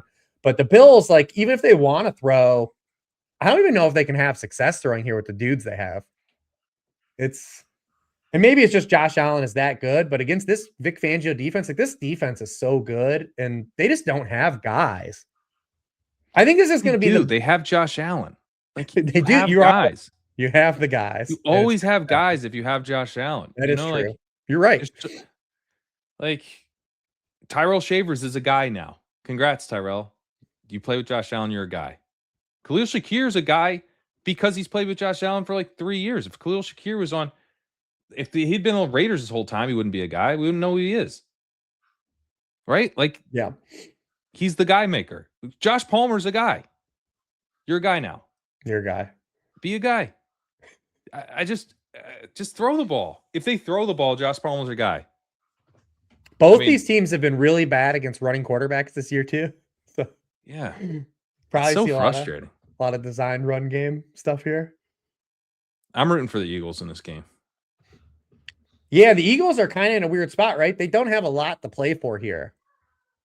But they need to like the vibes.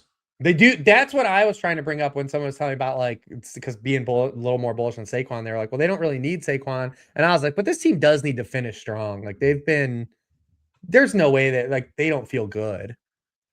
That stuff matters too. Like, they've beaten like nobody good lately. Yeah. If they beat the Bills, that's like a pretty big turning point for the vibes around this team. I think so too. I think if you finish the year with the Bills win and then you rest guys week 18, whatever, you feel a lot better. Like them winning on the road in Buffalo. Yeah. Now, if the Bills come out and start passing, and Josh is running around, and all of a sudden we're getting like Josh Palmer hits like 100 yards, and they get like all they dig out of the giant folder of production notes about. Oh, we do have something on Josh Palmer. Oh, Palmer, yeah, he sat down and told us. And they pretend like Josh Palmer's a guy now because Josh Allen's the guy. That's when I'll start rooting for the Bills. I'll flip. I want that. Right. If you give me that, Bills, I'm back in. But if you're gonna play Eagles football, then I'm just gonna root for the Eagles. Why should I root for you playing Eagles football? They came up with it.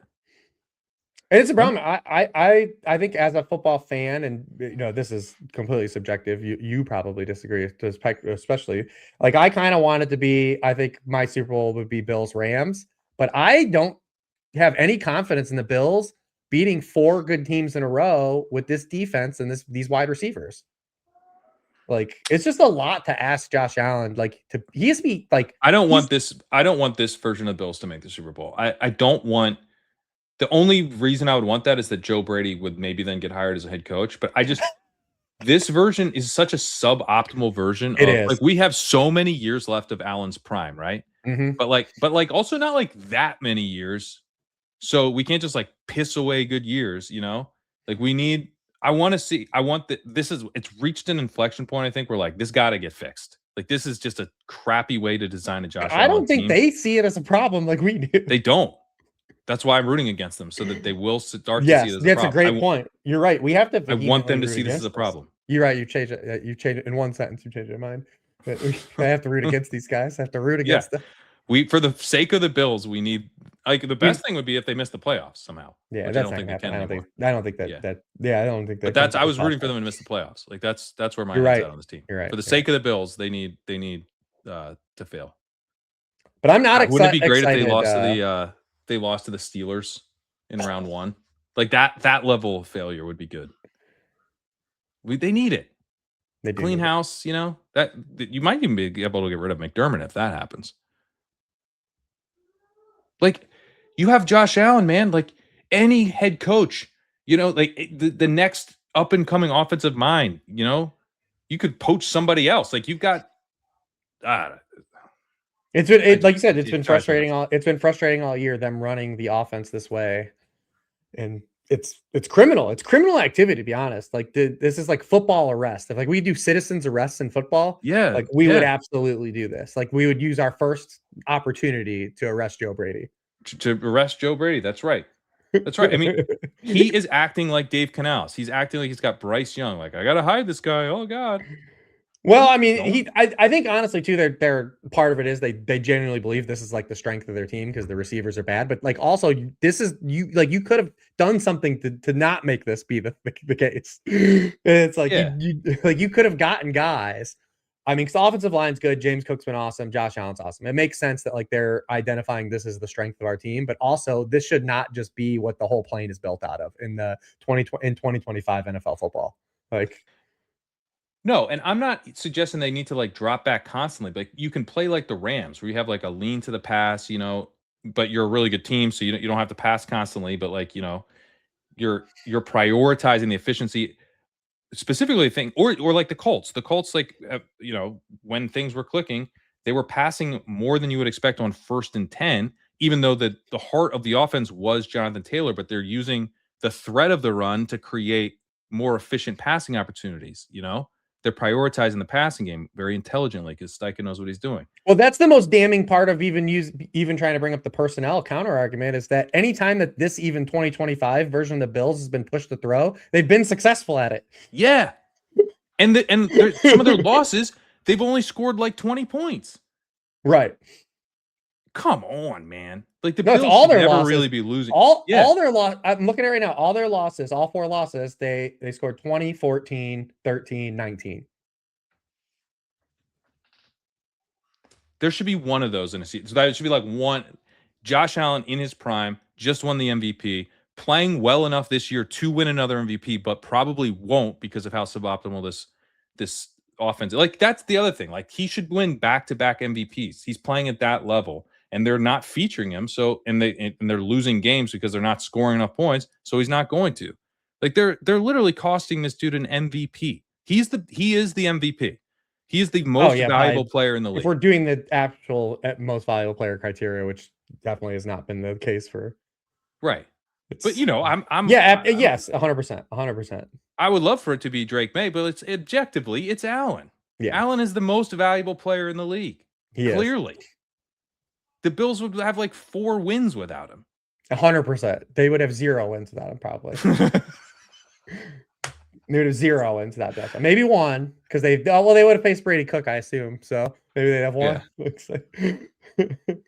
If the Bills fans are mad at me for this, I hope that after they lose to Aaron Rodgers and he smirks as he walks off the field, he shakes Josh Allen's hand. He sort of looks, he's like, I got the better of Josh in my last season. You have to deal with that. Then I hope you guys make a great hire. Someone features Josh Allen and you can win 4 Super Bowls in a row for all I care. I'm not rooting against I want this guy to succeed long term. I'm sick of this. I'm sick of this crap. Same. All right. Well, that'll do it for Angles and Upside this year.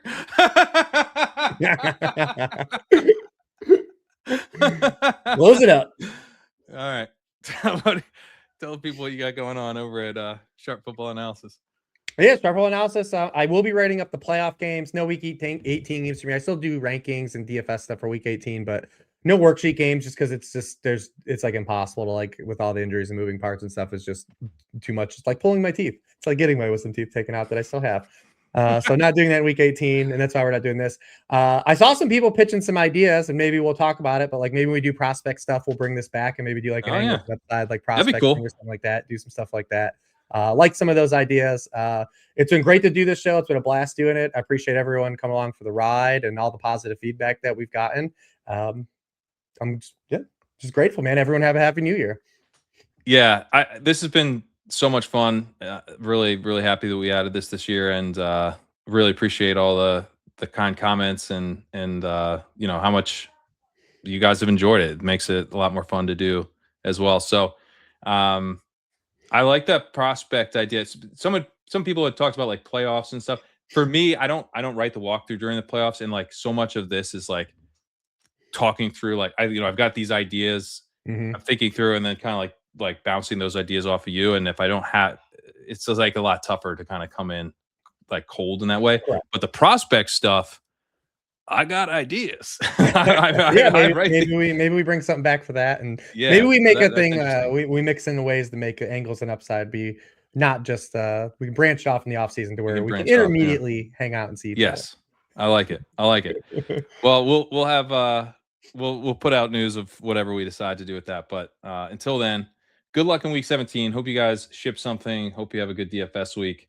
Hope you take down a best ball tournament, whatever you got going on. And happy new year. We'll see you soon.